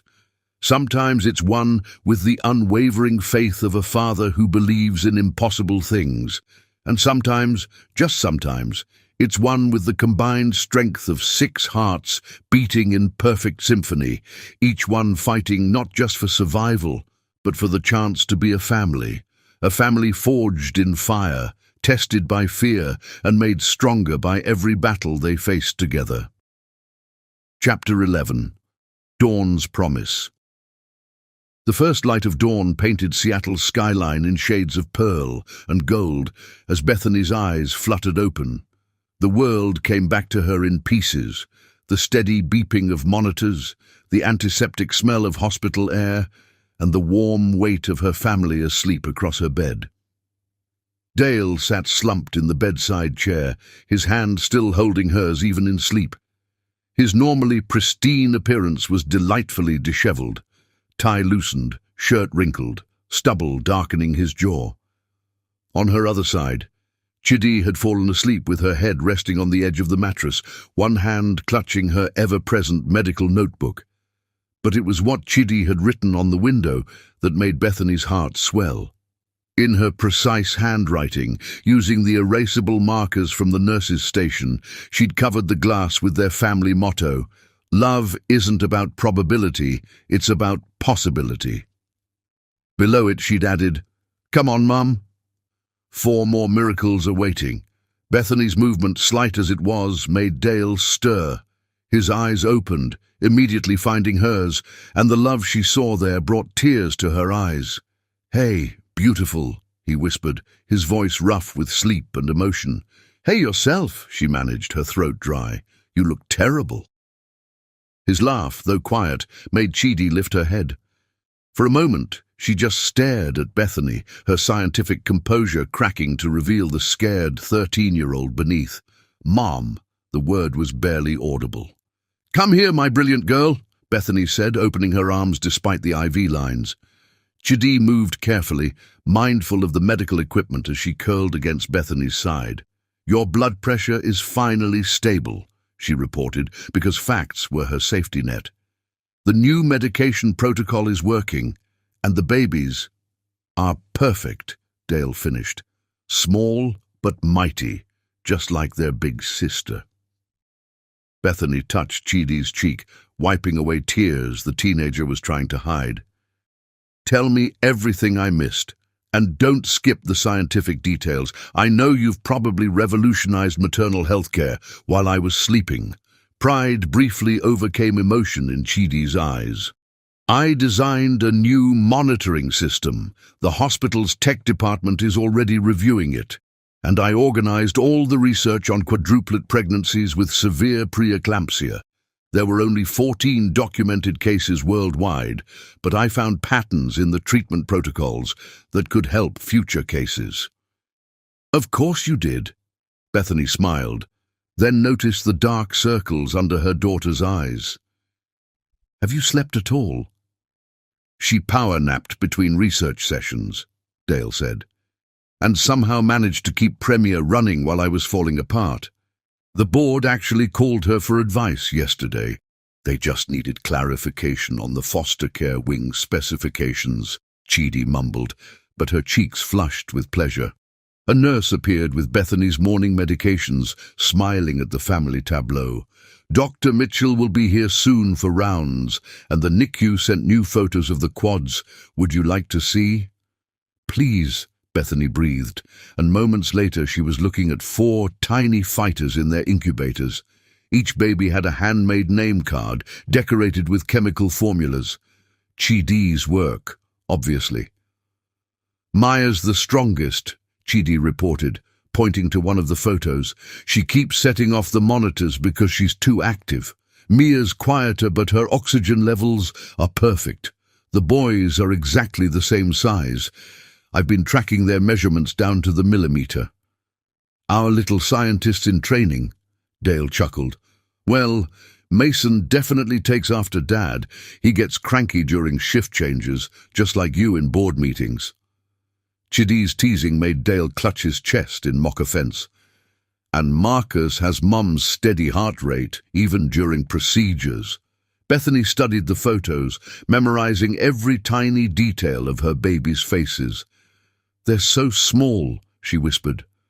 "But fierce," Chidi assured her. "The NICU nurses say they've never seen preemie quads so determined."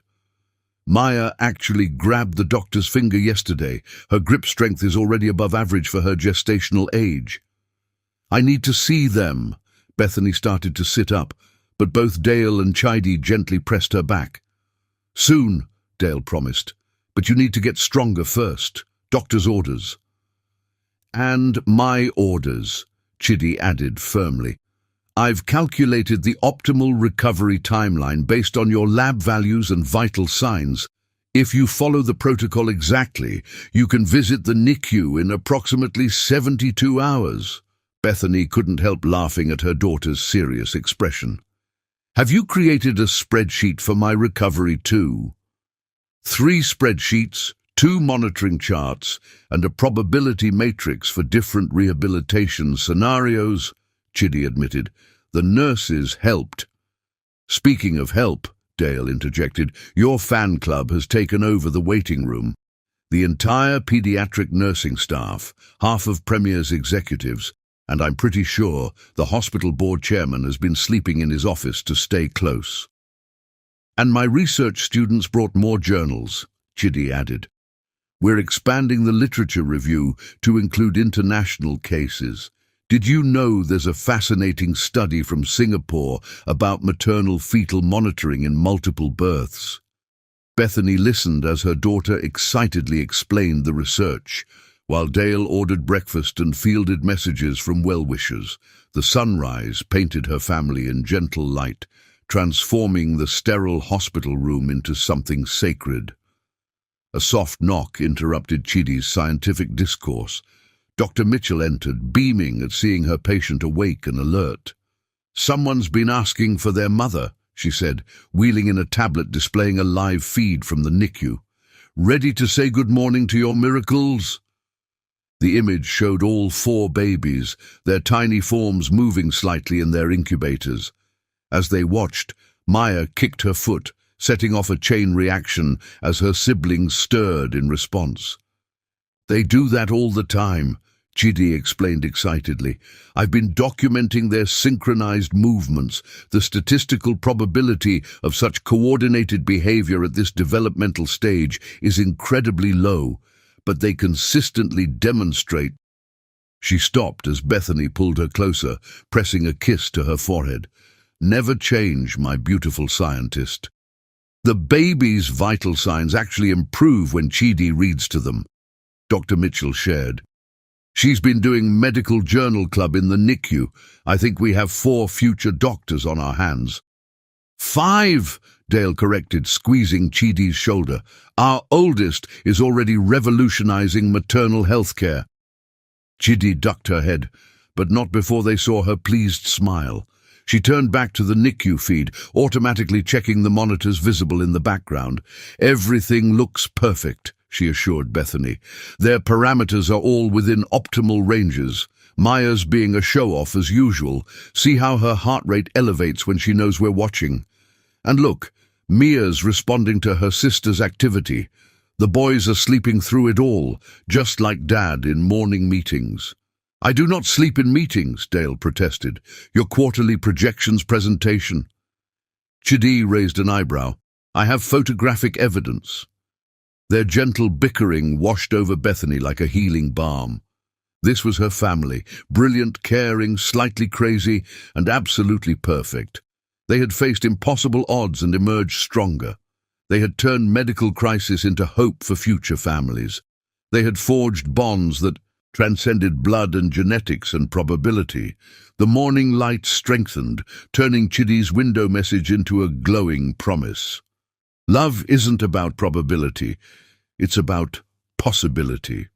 And they were living proof that sometimes the most beautiful possibilities came disguised as statistical impossibilities. 4 tiny miracles in the NICU, 1 brilliant teenager who turned fear into scientific innovation, and 2 parents who had found each other against all odds. They were writing their own story, one that defied medical textbooks and exceeded every expectation. Dawn had never looked more promising. Chapter 12. Miracles Times 4. The delivery room at Seattle's finest hospital became holy ground on a rain-washed Tuesday morning. Prayer and science merged as machines tracked 4 tiny heartbeats and 1 mother's courage. Bethany lay still against white sheets, her face serene despite the controlled chaos around her. Dale stood at her head, one hand gripping hers, while the other smoothed back her hair. "They're ready, Doctor," Mitchell announced from behind her surgical mask. "Bethany, on the next contraction." Chidi watched from her carefully negotiated position near the monitors, wearing personalized scrubs with "Big Sister" embroidered over the heart. A gift from the hospital staff, who had come to love the teenage scientist, who could read medical charts faster than some residents. Her tablet was ready to document every moment, but for once, the scientist in her took a back seat to the daughter watching her family's miracle unfold. Maya announced her arrival with a cry that woke the entire floor. strong, demanding, unmistakably ready to take on the world. Just like in the ultrasounds, Chidi noted with tears in her eyes, always leading the way. Mia followed moments later, her tiny hand somehow finding her sisters in their first seconds of life. The gesture made even the most seasoned nurses pause in wonder. The sisters who had shared every moment of their journey weren't about to stop now. Mason and Marcus arrived together, their synchronized heartbeats never faltering through the whole process. Even as the doctors lifted them free, their vitals stayed perfectly matched on Chidi's beloved monitors. Dale sang through it all, terrible, beautiful, emotion-choked renditions of every love song he knew. The staff had indeed worn earplugs as rumored, but his voice carried more love than music anyway. Bethany's laugh sob at his off-key version of Sweet Child O' Mine was recorded for posterity in Chidi's meticulous notes. 10 fingers! Chidi called out as she helped the nurses count, her voice steady despite her tears. 10 toes, 100% perfect. When the last measurements were taken, the last tests completed, they wheeled 4 small incubators into position around Bethany's bed. Dale stood between his wife and their miracles, his hands shaking as he touched each tiny face. "Hello, my impossibilities," he whispered. Chidi moved between the incubators, adjusting monitors with practiced ease, while adding her own special touches. Tiny nameplates, decorated with chemical formulas for love, courage, hope, and joy. Each baby had their elements carefully chosen, based on their personalities in utero. "Maya's formula has the most reactive elements," she explained to the nurses, "while Mia's combines stability and grace. The boys share complementary electron patterns, just like their synchronized hearts." As dawn painted the hospital room in shades of gold, the new family of 7 came together in a moment that defied every medical probability. Maya, living up to her formula, had already tried to grab 3 different medical instruments. Mia watched the world with her mother's thoughtful eyes. Mason and Marcus dozed in perfect synchronization, their tiny chests rising and falling in harmony. And Chidi, the sister who had helped guide them into the world, stood guard over her siblings with a fierce love that had nothing to do with DNA and everything to do with destiny. "They're all fighters," Dr. Mitchell declared, checking vital signs one last time. 4 perfect miracles. 5 miracles, Dale corrected, pulling Chidi into a hug. "And 1 extraordinary mother who made impossible things possible." Bethany reached for her oldest daughter's hand. "Read to them," she asked softly. "They know your voice." Chidi pulled out the book she'd chosen months ago. Not a fairy tale or a lullaby, but A Brief History of Time by Stephen Hawking. "Because even the smallest particles in the universe are part of something magnificent," she explained as she began to read. The babies settled at the sound of her voice, even Maya pausing her explorations to listen. Physics and philosophy filled the room as morning light wrapped them all in a gentle glow. Love, like quantum mechanics, followed its own rules. It expanded beyond the boundaries of logic, defied the laws of probability, and turned ordinary moments into miracles. Their family had been forged in fire, tested by fear, and strengthened by every challenge they faced. Now, as 4 new heartbeats joined their symphony of love, they knew that some equations couldn't be solved with science alone. Sometimes the answer wasn't in the statistics or the medical journals or even the chemical formulas that Chidi loved to balance. Sometimes it was in the way a teenage girl could heal from abandonment by becoming the fiercest protector of others. Sometimes it was in the way a man who thought he couldn't have children could become the father of 5 miracles. Sometimes it was in the way a nurse's compassion could transform not just lives, but entire healthcare systems. And sometimes, just sometimes, it was in the simple truth that love, like science, began with believing in impossible things. As morning light filled the room, Chidi paused in her reading to wipe away tears. The babies had drifted to sleep, but their monitors showed they were still listening, their vital signs synchronized to the cadence of their sister's voice. Dale held Bethany's hand while she rested, his eyes moving from one miracle to the next, memorizing every perfect detail of this moment. And somewhere, in the vast universe that Chidi was reading about, stars aligned and atoms danced, and love proved, once again, that the most powerful force in existence wasn't gravity or electromagnetic energy, or even the strong nuclear force that held atoms together. It was the simple, world-changing power of hearts that chose to beat as one. 5 miracles in a hospital room, proof that sometimes the most extraordinary stories began with ordinary people who dared to believe in impossible things. And as Seattle's rain turned to sunshine, their story became part of the greater cosmic dance, a reminder that in a universe of infinite possibilities, love was the most miraculous equation of all. Don't forget to subscribe.